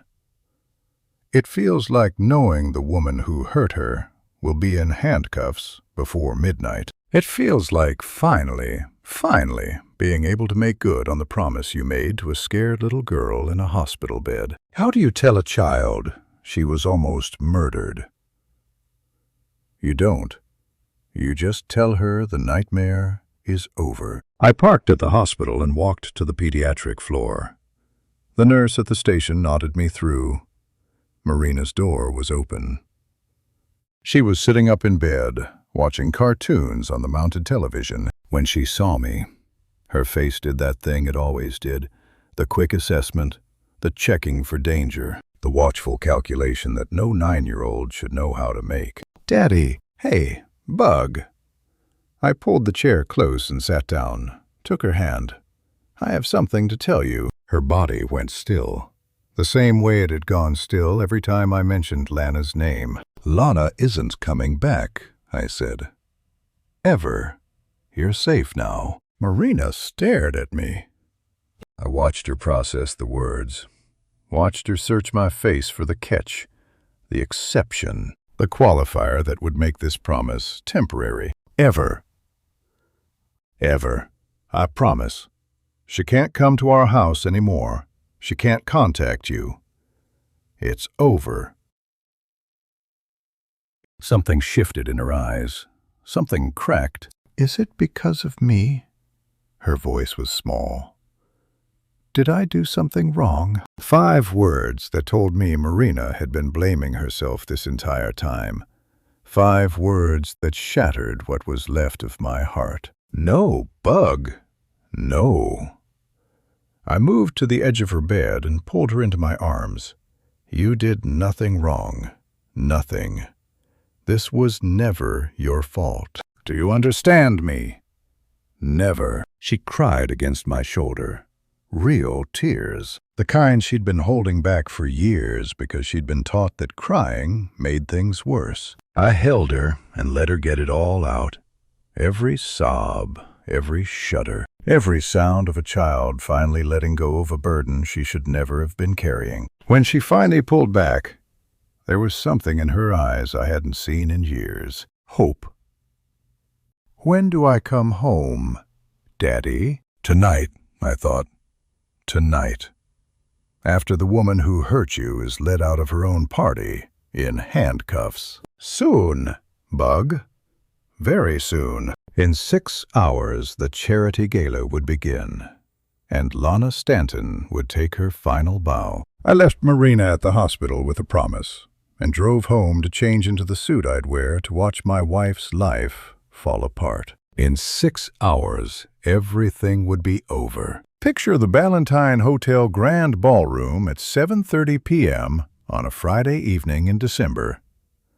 Crystal chandeliers catching candlelight, champagne towers rising from linen-covered tables, Charlotte's finest dressed in black tie, mingling beneath 14-foot ceilings while a string quartet played something classical and forgettable. And at the center of it all, my wife, radiant, confident, and completely unaware that her world was about to end. I wasn't there yet, but I would hear every detail later from witnesses who couldn't stop talking about what they'd seen. And every detail made me more certain we'd done the right thing. Lana had spent 6 months planning this gala. Every flower arrangement, every table setting, every item in the silent auction. The Mecklenburg Children's Hospital Foundation was going to raise $200,000 that night, and Lana Stanton was going to take credit for every penny. She wore a cream gown that cost more than most people's mortgage payments. Her blonde hair was pinned in an elegant twist. She carried a champagne flute she barely touched. Props were more effective when you looked in control. You want to know what it's like watching someone perform the role of a lifetime? I've interrogated con artists who ran multi-million-dollar schemes. I've sat across from executives who embezzled pension funds while looking their employees in the eye. But none of them had anything on Lana that night. She worked the room like a woman who owned every inch of it. Handshakes with board members, air kisses with donors, gracious acceptance of compliments that she soaked up like oxygen. This is absolutely stunning. Lana, you've outdone yourself. How do you manage it all? The event planning, being a mother. She smiled that practiced smile, the one I'd watched her deploy 1,000 times, the one I'd once found charming. You just make time for what matters. At 8 p.m., she settled at her table with her inner circle.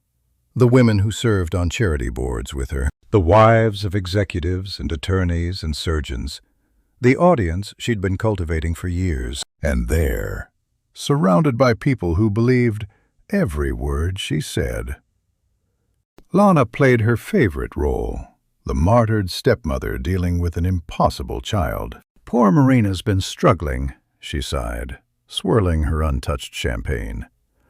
Another hospital visit this week? You know how it is with stepchildren. They test boundaries. She was playing the martyr while my daughter lay in a hospital bed because of her, and everyone in that room was applauding the performance. You're such a saint. Dealing with all that while planning this event. Garrison travels so much. Lana's voice dropped into that confiding tone she used when she wanted sympathy. Someone has to hold things together. The sacrifices we make for family, right? Murmured agreement around the table, heads nodding. Women who had known Lana for years, who had never once questioned her stories, offering comfort and admiration for a burden she had invented. The lies flowed like champagne. At 8:15 p.m., Lana checked her watch and smiled. The charity auction was scheduled to begin in 7 minutes. She excused herself to make final preparations, checking the podium, reviewing her notes, making sure the spotlight would hit her at exactly the right angle. She had no idea those were the last 7 minutes of her entire, carefully constructed life. I was parking my car in the hotel lot when my phone buzzed. A text from Clarice. Team in position. Service entrance. We go at 8:22. I walked through the main entrance at 8:18 p.m. The lobby was quiet. Everyone who mattered was already inside the ballroom. I could hear the string quartet through the closed doors, the murmur of 200 voices, the clink of glasses. I found a position near the back of the room where I could see everything without being seen. Clarice was already there, standing near a service corridor with a folder in her hand.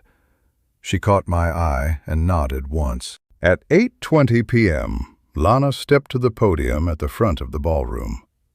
The spotlight hit her cream gown, and she glowed like something divine. She tapped the microphone, smiled at the crowd, and began her welcome speech. Thank you all for being here tonight.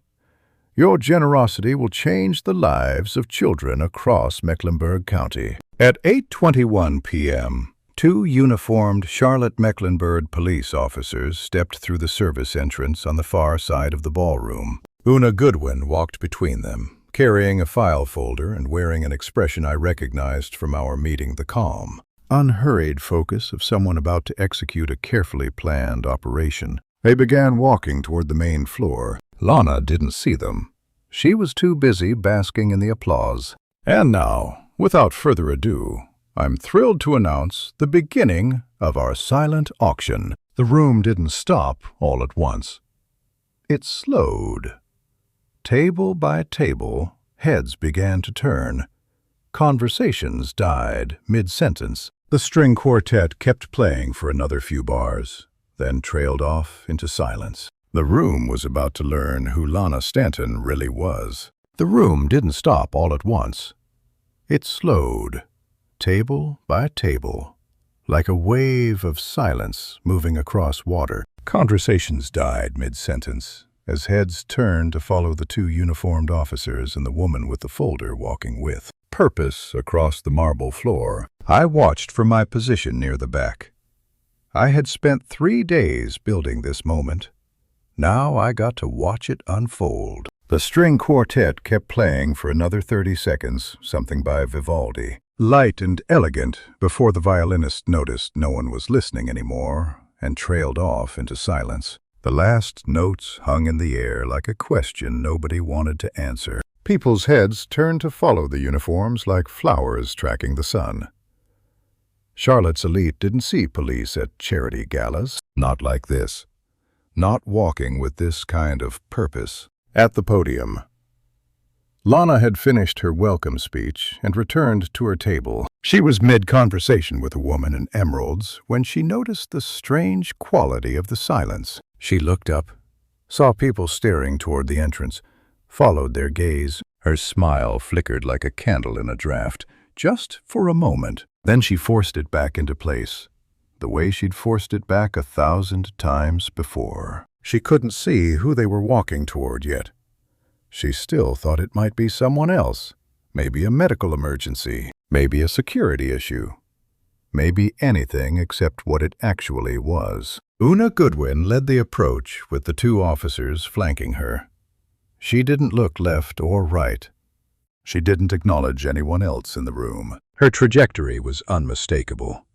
A straight line between the tables, weaving past champagne towers and flower arrangements, heading directly toward the window table where Lana sat with her social circle. 40 feet, 30 feet, 20 feet. You could measure the approach in heartbeats.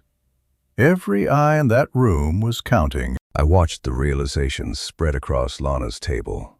First one friend looking up, then another. Then all of them turning to track the approaching officers. One of them leaned toward Lana and whispered something, probably asking if she knew what was happening, probably wondering why 3 people in official capacity were walking with such determination in their direction. Lana's smile stayed fixed, but I could see the calculation happening behind her eyes. The same calculation I'd watched her make in our hallway when I mentioned the paramedic recognizing our address. The quick assessment, the running of scenarios, the search for an explanation that would make this someone else's problem. 15 feet.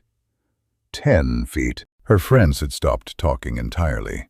They were all watching the approach now, champagne glasses forgotten in their hands. The woman in emeralds had gone pale. I thought about Marina, about the hospital bed where she'd been lying 2 days ago, asking me if Lana was coming, about the relief in her small shoulders when I said no, about every burn and every fall and every lie that had led to this exact moment. This was for her. All of it. The officers stopped right in front of Lana's table, right in front of everyone who mattered to her, right in front of every donor, every board member, every woman she'd impressed, every man she'd charmed over years of careful social climbing. 300 people were watching. The silence was absolute.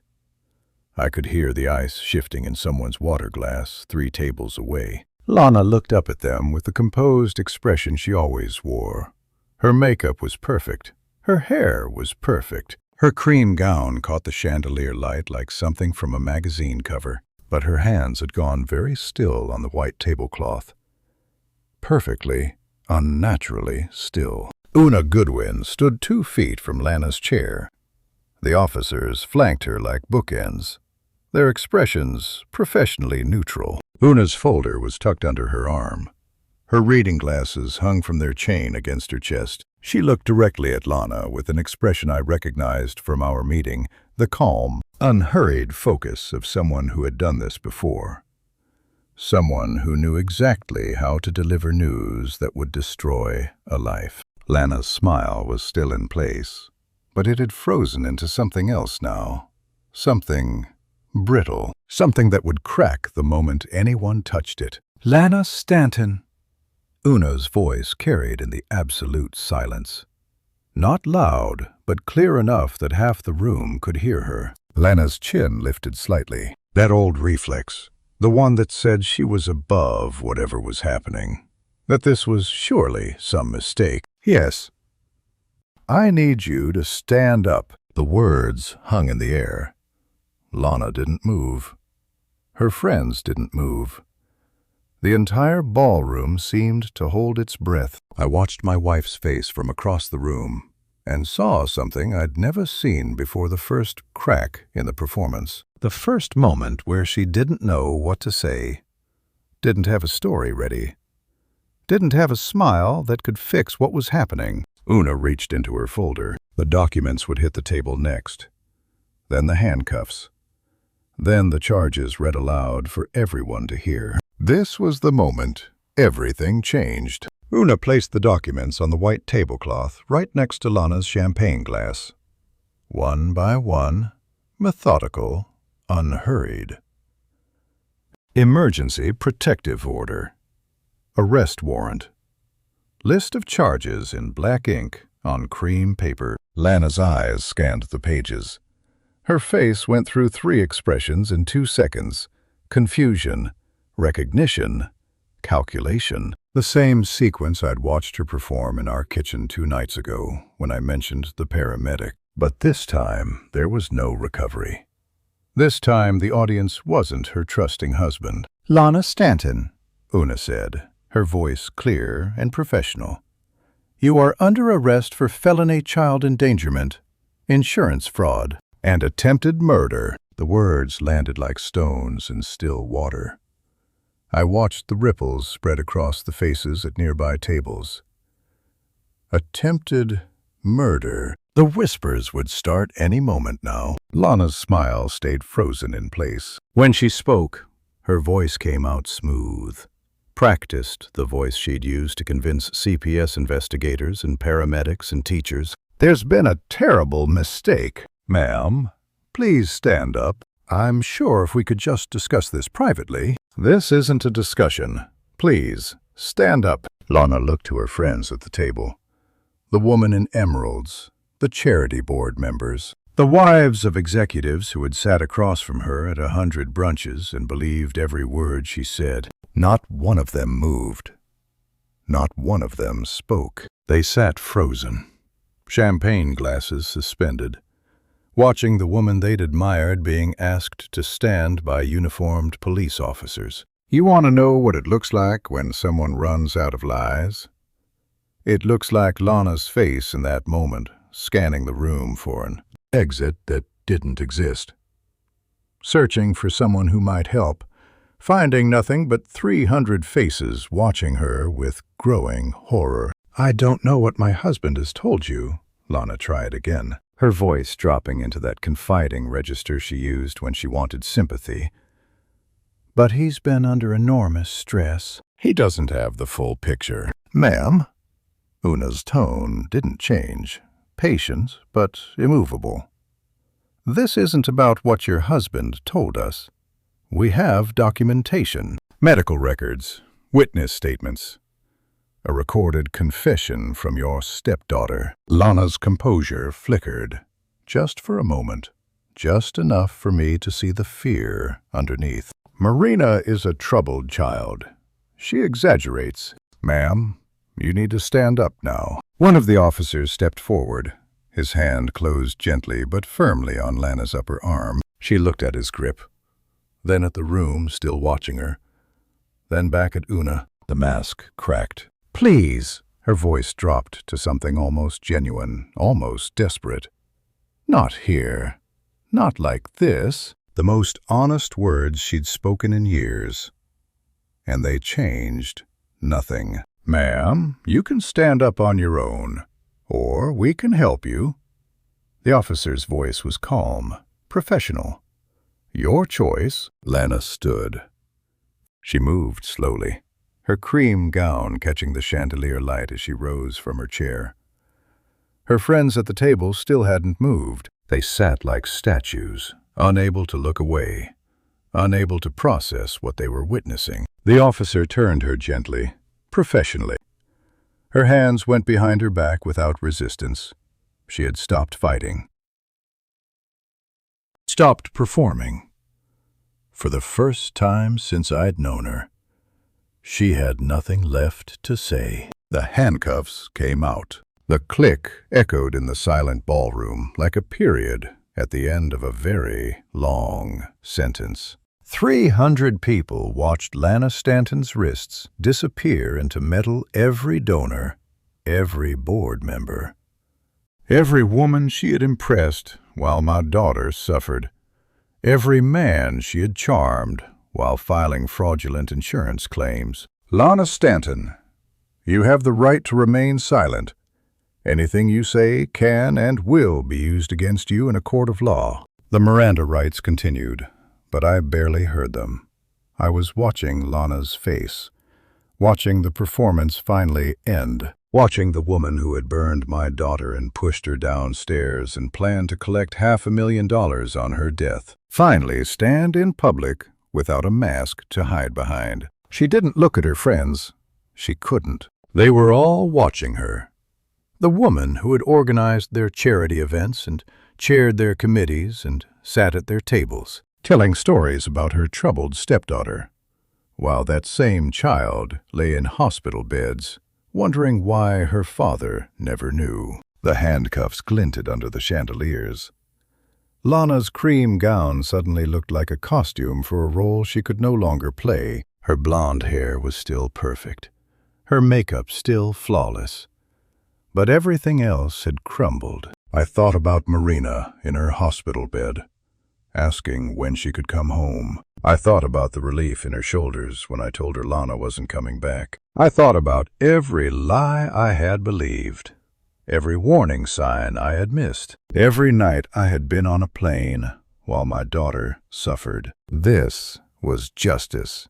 This was what accountability looked like. This was the moment 3 years of fraud and abuse and near murder finally became visible to the people who had enabled it without knowing. Una caught my eye across the ballroom. A small nod. Professional acknowledgement. It was done. Now they would walk her out. Past every table. Past every face. Past everyone who had ever believed she was something she wasn't. They walked her out the same way she had walked in through the center of the ballroom.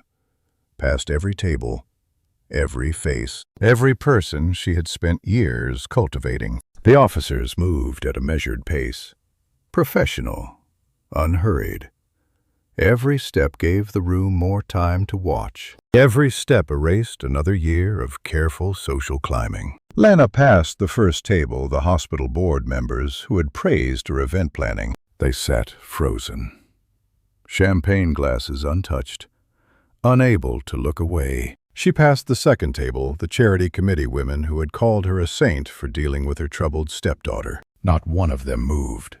Not one of them spoke. You want to know what it looks like when someone loses everything in 90 seconds. It looks like that walk.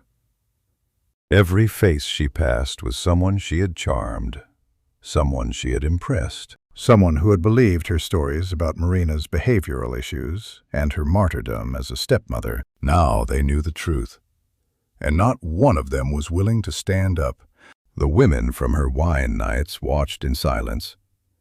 The donors she had courted for months kept their eyes fixed on the tablecloths. The board members she had impressed with her organizational skills studied their water glasses like they contained the secrets of the universe. Her carefully constructed world collapsed with every step. She reached the ballroom doors.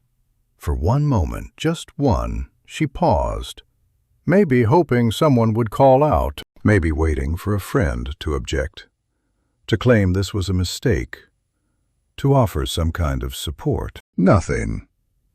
The silence was absolute. She looked back once, just once. Her eyes swept across the room she had designed, the event she had planned, the people she had cultivated for years. Nobody met her gaze.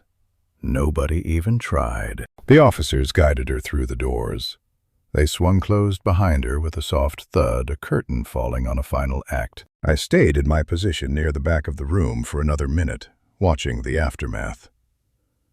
The string quartet didn't start playing again. People began whispering, leaning toward each other at their tables, processing what they had just witnessed. The charity auction would not be happening tonight. I walked out through a side exit and made my way to the lobby. Una was waiting for me near the front desk. The police cars were already pulling away, lights flashing red and blue through the tall windows. She had her folder under her arm and an expression I didn't like. "It's done," she said. "She's being processed now. Attempted murder, felony child endangerment, insurance fraud. She won't make bail." Good. But Una's face told me there was more. There's something else. 3 words that made my blood go cold. Something we found in her search history when we imaged her devices. I waited. 2 weeks ago, she searched for accidental drowning, multiple searches, pool safety statistics, sign of drowning versus swimming distress, how long it takes. Una's voice was steady, professional, but I could hear the horror underneath. Combined with the life insurance modification and the pattern of escalating injuries, she didn't need to finish. Accidental drowning. She was going to drown my daughter and call it an accident. And if I hadn't come home early, if that contract in Denver hadn't collapsed, if I hadn't caught an earlier flight, she would have done it. The insurance increase wasn't the end of her plan, Una continued quietly. It was preparation.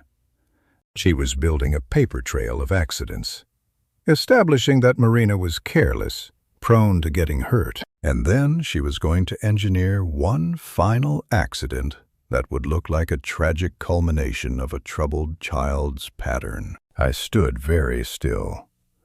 The lobby felt too bright, too clean, too normal for what I was hearing. Mr. Stanton, if you hadn't come home early— Una paused. The DA is adding the search history to the prosecution file, along with the Ford's signature on the life insurance modification and your daughter's testimony. We're looking at attempted murder with premeditation. She's not getting out. Not getting out. The words should have brought relief, and they did.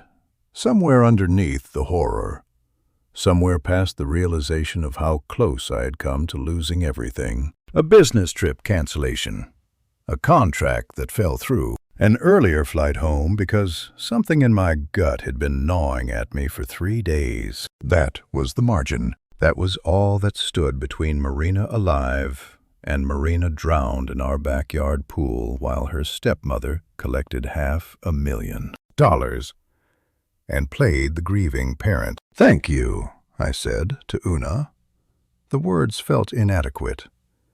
For everything, she nodded. Go be with your daughter, Mr. Stanton.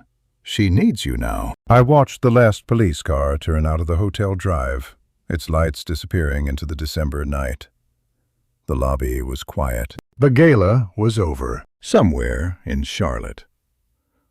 Lana was being fingerprinted and photographed, her cream gown exchanged for orange, her carefully constructed life reduced to a mugshot and a list of charges. Tomorrow, I would bring Marina home. Tonight, I needed to sit with what I had almost lost. I drove home from the Ballantine Hotel with Una's words echoing in my head. Accidental drowning.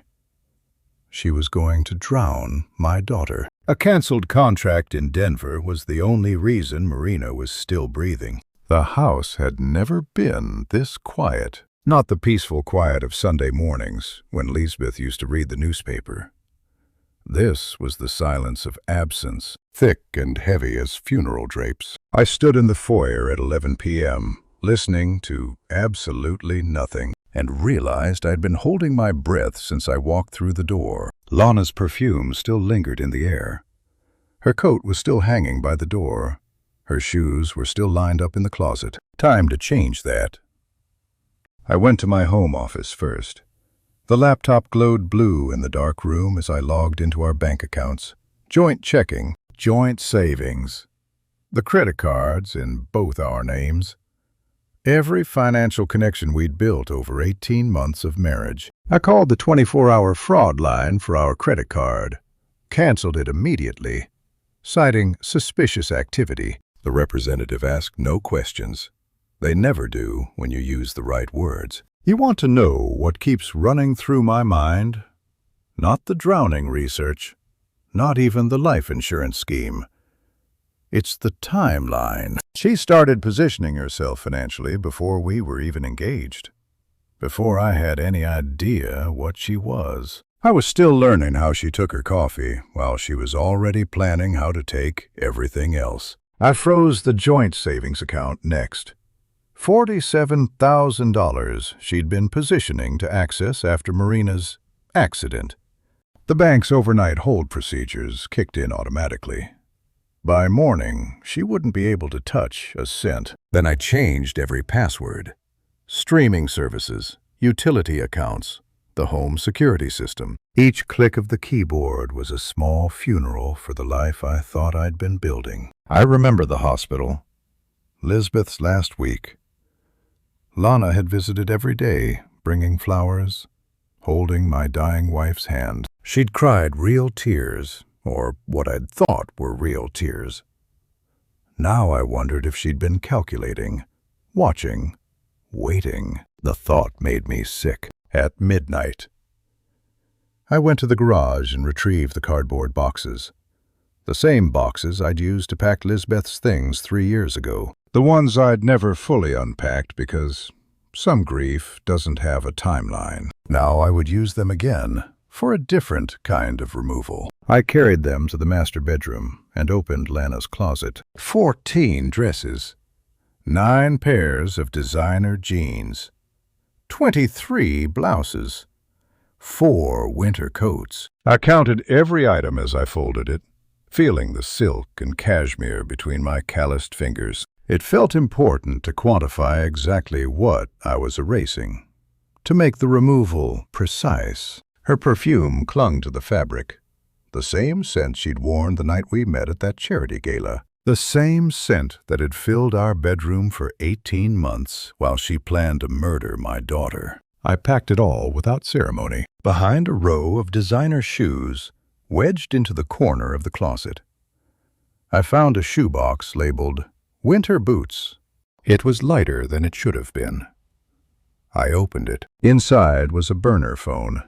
Cheap, prepaid, the kind you buy at a gas station when you don't want calls traced. The investigator in me took over. I photographed its location before touching it, then placed it in a plastic bag from the kitchen. Evidence. Chain of custody.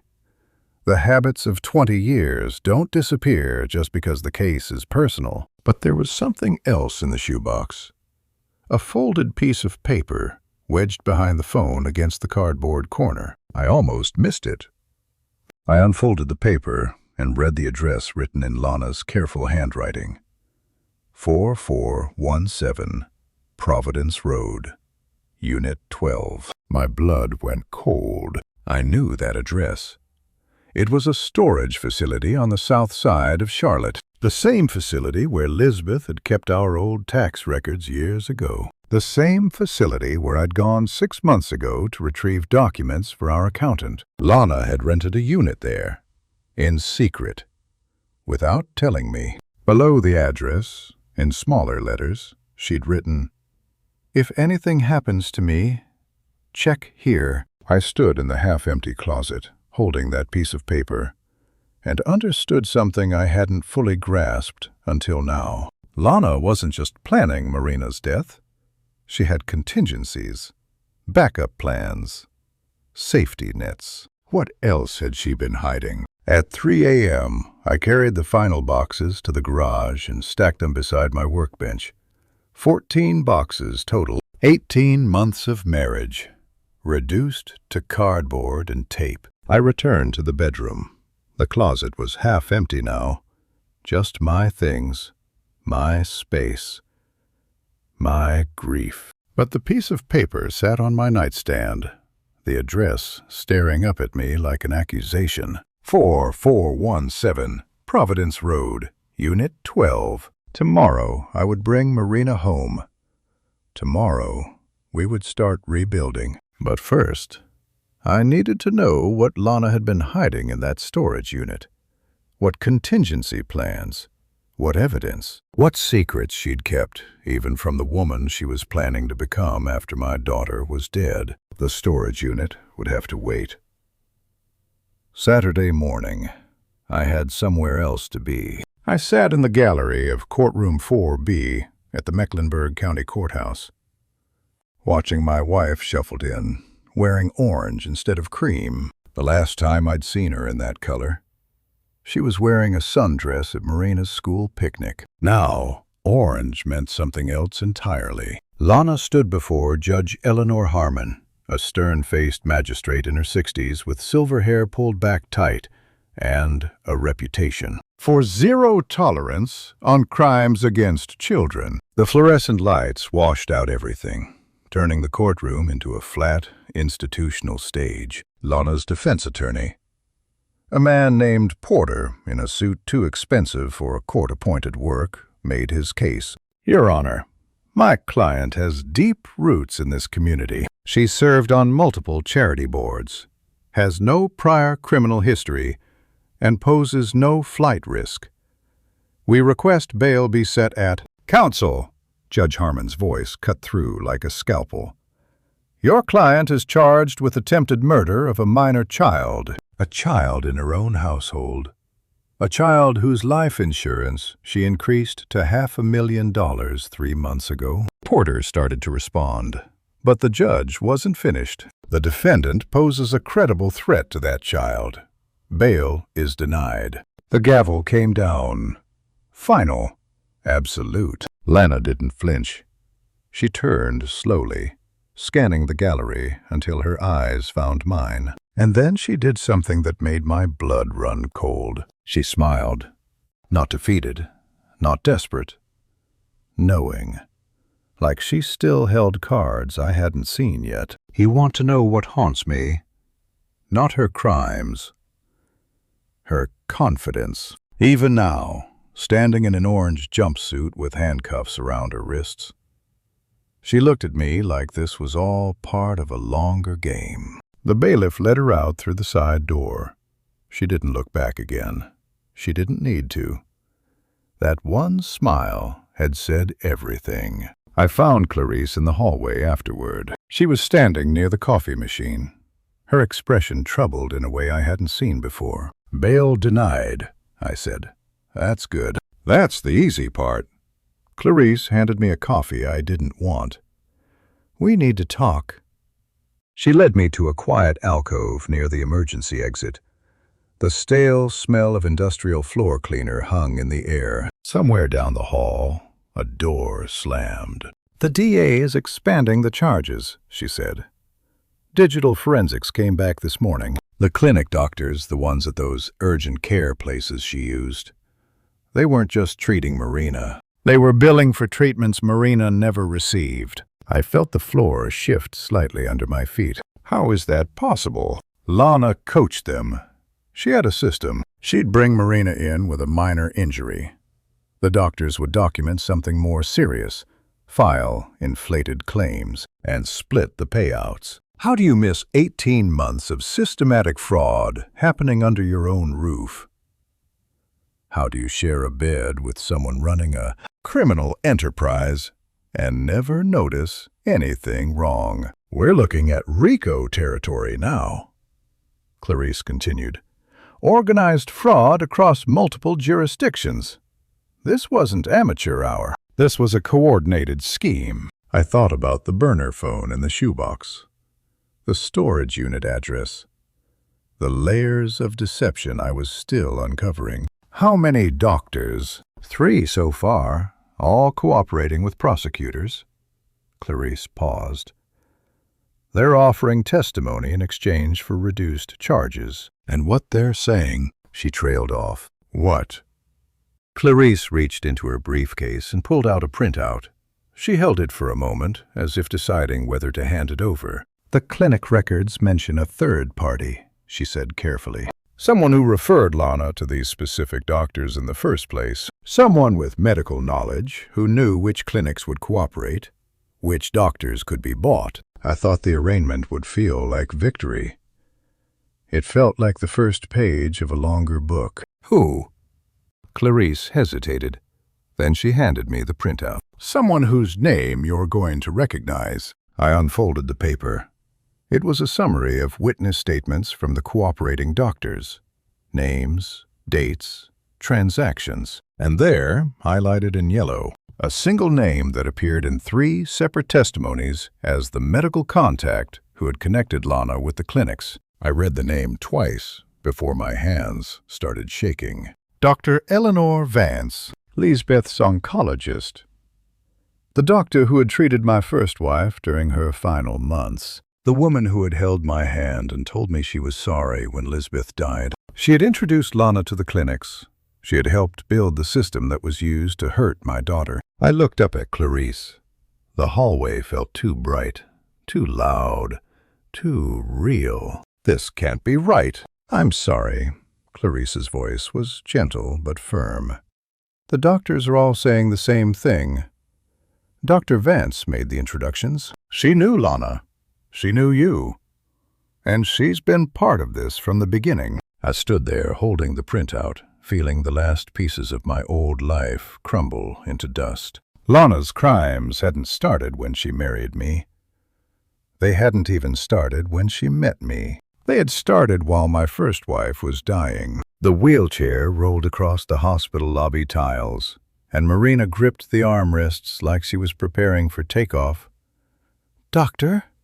Patel had signed the discharge papers an hour ago. But leaving Levine Children's Hospital involved more bureaucracy than I'd anticipated. Forms, signatures, follow-up appointments. None of that mattered now. What mattered was the 9-year-old looking up at me with eyes older than they had any right to be. "Daddy, can we go the long way home?" I knew what she meant. The route avoiding the corner where Lisbeth had been struck by a drunk driver 4 years ago. Marina had started requesting the long way after Lana moved in. I'd assumed it was grief. Now I wondered if it was something else. "Whatever you want, sweetheart." The July sun hit us like a wall outside. Charlotte in summer. Humidity thick enough to swim through. Marina squinted against the brightness, and I noticed how pale she still looked. The arsenic had done its work slowly, building up over months. "Doctor." Patel estimated the poisoning began around January, right after Lana increased Marina's vitamin supplements. I buckled her into the back seat of my Accord. She clicked her seatbelt into place with practiced efficiency. Such a small thing, such a normal thing. I turned away so she wouldn't see my eyes watering. The drive to Piper Glen took 22 minutes. Marina pressed her forehead against the window, watching the streets of Ballantyne scroll past. Providence Day School, the Harris Teeter, the park where she used to feed ducks with Lisbeth. "Is the house still there?" she asked suddenly. Of course. Why wouldn't it be? Sometimes when bad things happen, houses disappear. Like in The Wizard of Oz. When I pulled into the driveway at 4847 Piper Glen Drive, Marina sat perfectly still, studying the front door. I came around and offered my hand. "It's just us now, I promise." She took my hand. Her grip was stronger than I expected. The moment we stepped inside, Marina froze. She stood in the foyer, nostrils flaring, head tilted at that angle children adopt when processing something adults would dismiss. "It smells different." She was right. I'd spent the previous day removing every trace of Lana, her perfume, her candles, her fabric softener. The air now carried only the neutral scent of the cleaning service and faint summer grass through the windows. Good different, or bad different? Good different. She walked through the living room, trailing fingers along the couch. "It smells like before, like when Mommy was here." I had to sit down.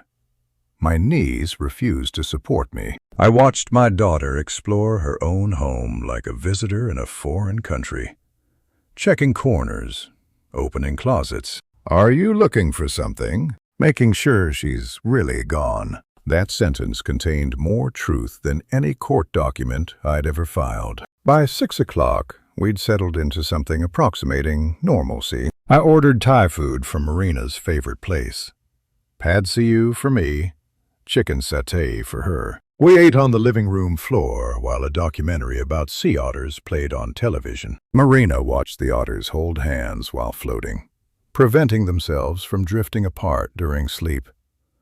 She glanced at me. Then she placed her small hand on top of mine. We stayed like that for a long time. After dinner, while I loaded the dishwasher, Marina appeared in the kitchen doorway holding a composition notebook, purple cover. Lisa Frank stickers peeling at the corners. She set it on the counter with the solemnity of someone presenting evidence. "What's this?" "My journal." She opened it to a page dated February 14th. I wrote down all the weird things she did. Mrs. Holloway said writers observe the world. So I observed. The pages were filled with Marina's careful handwriting, dated entries, specific details. My daughter had been documenting Lana's movements with the precision of a trained investigator. My hands trembled as I read. February 14th. She put extra powder in my orange juice. Said it was Valentine vitamins. Tasted like metal. March 3rd. She was on the phone with someone named Vance. Said he won't suspect until it's too late. Hung up when she saw me. April 19th. Found her in Daddy's office, taking pictures of life insurance papers. Page after page. My 9-year-old had been building a case while I'd been blind to everything under my own roof. "Marina," my voice cracked. "Why didn't you tell me you loved her?" Simple, devastating, true. I didn't want to make you sad. I pulled her into my arms. She smelled like hospital soap and Thai food, and something that reminded me powerfully of Lisbeth. "Can I show you one more thing?" she asked, voice muffled against my shirt. She retrieved a drawing from between the pages, crayon and colored pencil on construction paper. A woman in a white coat standing next to Marina. Dark hair, glasses. Above her head, in Marina's careful lettering, Dr. Vance. "She came to see me at school once," Marina said. "In January. Said she was a friend of Mommy's from the hospital. Said Mommy asked her to check on me. She gave me candy." Dr. Eleanor Vance, Lisbeth's oncologist. The woman feeding Lana information since before I'd even started dating her. Marina. I held the drawing, staring at my daughter's innocent rendering of a predator. "Did she give you anything else? Medicine? Vitamins?" Marina's face went pale. "She gave me the same vitamins Lana gives me. Said they'd make me strong like Mommy." The conspiracy hadn't started with Lana. It had started with the doctor who'd watched my wife die, and who'd apparently decided my daughter should follow. Dr. Vance was already in custody by the time the Sunday evening light turned gold. Clarice had called while Marina napped on the couch beside me. Her voice careful and professional as she confirmed the arrest. Conspiracy to commit murder. Insurance fraud. Practicing medicine with intent to harm. The charges would stack like cordwood, she said. I thanked her and hung up, then sat perfectly still so I wouldn't wake my daughter. The cartoon on television played at low volume. Something about talking animals, solving mysteries. Marina's head rested against my shoulder, her breathing slow and even. Real sleep. Safe sleep. The kind of sleep that comes when a child finally stops listening for footsteps in the hallway. I didn't move. I barely breathed. I just let her rest against me while the evening light painted long rectangles across the living room floor. 5 days. That's all it took to tear apart a life and rebuild it stronger. Marina stirred around 7:30, her eyes fluttering open with that momentary confusion children show when they wake in unexpected positions. She looked up at me, then at the television, then back at me. "Dad, is it over?" "Yeah, sweetheart, it's over." She settled deeper against my shoulder. "Good. I'm tired of being careful." Those 6 words contained more weight than any verdict a jury would eventually deliver. My 9-year-old had spent months being careful, watching, documenting, surviving. She'd earned the right to stop. "Marina," I kept my voice soft. "The drawing you made, the one of Dr. Vance. How did you know to draw it?" She was quiet for a long moment. The cartoon animals chattered on screen, oblivious. "I wanted you to find it," she finally said. "I didn't know how to tell you she came to my school. I didn't know if you'd believe me, so I drew it and left it in my journal where you'd see." She'd been trying to tell me. For months, my daughter had been building a case, leaving breadcrumbs, hoping I'd notice what she couldn't say directly. And I'd been so focused on Lana that I'd almost missed the deeper conspiracy entirely. "I believe you," I said. "I'll always believe you." "I know," she yawned. "That's why I waited." By 9:30, Marina had fallen asleep again. This time deeply enough that I could lift her without waking. She weighed almost nothing against my chest as I carried her down the hallway to her bedroom. The door creaked slightly when I pushed it open. Her stuffed animals sat arranged in their specific order along the headboard. The purple elephant Lisbeth had bought her, the threadbare rabbit from her first birthday, the otter she'd picked out herself after watching the documentary, each one positioned exactly where Marina wanted them.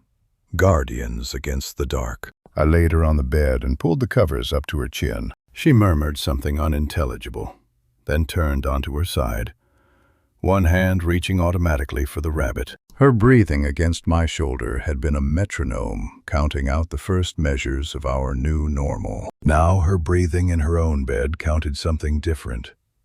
Safety. Permanence. Home. I closed her door gently, then stood in the hallway of my quiet house. Some men come home to a hot meal and a hug. Tonight I came home to my daughter breathing safely. That's everything. That's more than everything. 5 days ago I walked through this door suspicious. Tonight I walked through it certain. The garage light flickered when I pulled the chain. I had been meaning to replace the bulb for months. Boxes lined the walls, remnants of the life before Lana. Things I'd packed away because seeing them hurt too much. Things Marina had never asked about because children learn early what questions cause pain. I wasn't looking for anything specific, just moving, just needing to do something with my hands while the adrenaline of the past week slowly drained from my system. That's when I saw the garden box, Lisbeth's gardening supplies, her gloves still creased with the shape of her fingers, seed packets organized by planting season, and beneath them, a leather journal I'd never opened. The pages were filled with her handwriting. Plant schedules, soil notes, sketches of the rose garden she'd planned for the backyard but never finished. I flipped through slowly, watching her thoughts unfold across months of entries. The last page stopped me cold, dated 2 weeks before she died, written in her steady hand. For Marina, when she's old enough to read this. When you find these words, remember what I've always known. Your father will come home to you. He will always come home to you. Plant the roses where they'll get morning sun, and know that I loved you both enough to fill every garden in the world. Lisbeth knew. Somehow, she knew I'd need those words exactly when I found them. I closed the journal and held it against my chest. Tomorrow, I'd show Marina. Tomorrow, we'd plant Lisbeth's roses in the backyard, following her sketched instructions. We'd get dirt under our fingernails, and probably overwater everything, and laugh when the dog from next door tried to dig them up. But tonight I just stood in the garage, surrounded by boxes of one closed chapter, holding the first page of the next. Some men come home. I came back to life. And to you listening to my story, remember this. The people closest to you aren't always who they seem to be. I was so desperate to give Marina a mother again that I ignored every warning sign. Don't make my mistake. I let grief blind me to what was happening right under my own roof. For 2 years, I trusted a woman who was slowly destroying my daughter, and I didn't see it until she was lying on that hallway floor. Trust your instincts. Always. This revenge story taught me that protecting your family sometimes means questioning everyone, even the person sleeping beside you. My life story changed the moment I started paying attention to the details I'd been ignoring. I believe God put me through this trial so I could save my daughter and share this message with you today. If something feels wrong in your home, in your marriage, in your life, don't brush it aside. Your gut exists for a reason. This wasn't just a revenge story about catching someone evil. It was a life story about waking up before it's too late. I'd love to hear your thoughts in the comments below. Have you ever had to protect someone you love from an unexpected threat? Share your own story if you feel comfortable. And if this revenge story moved you, please share it with someone who might need to hear it. Subscribe so you never miss another life story like this one. Thank you for staying until the very end. Your time means everything to me. Just a reminder, some details were adjusted for storytelling purposes, and any resemblance to real individuals is purely coincidental. What matters is the message it carries. Stay safe, stay vigilant, and hold your loved ones close. God bless you all.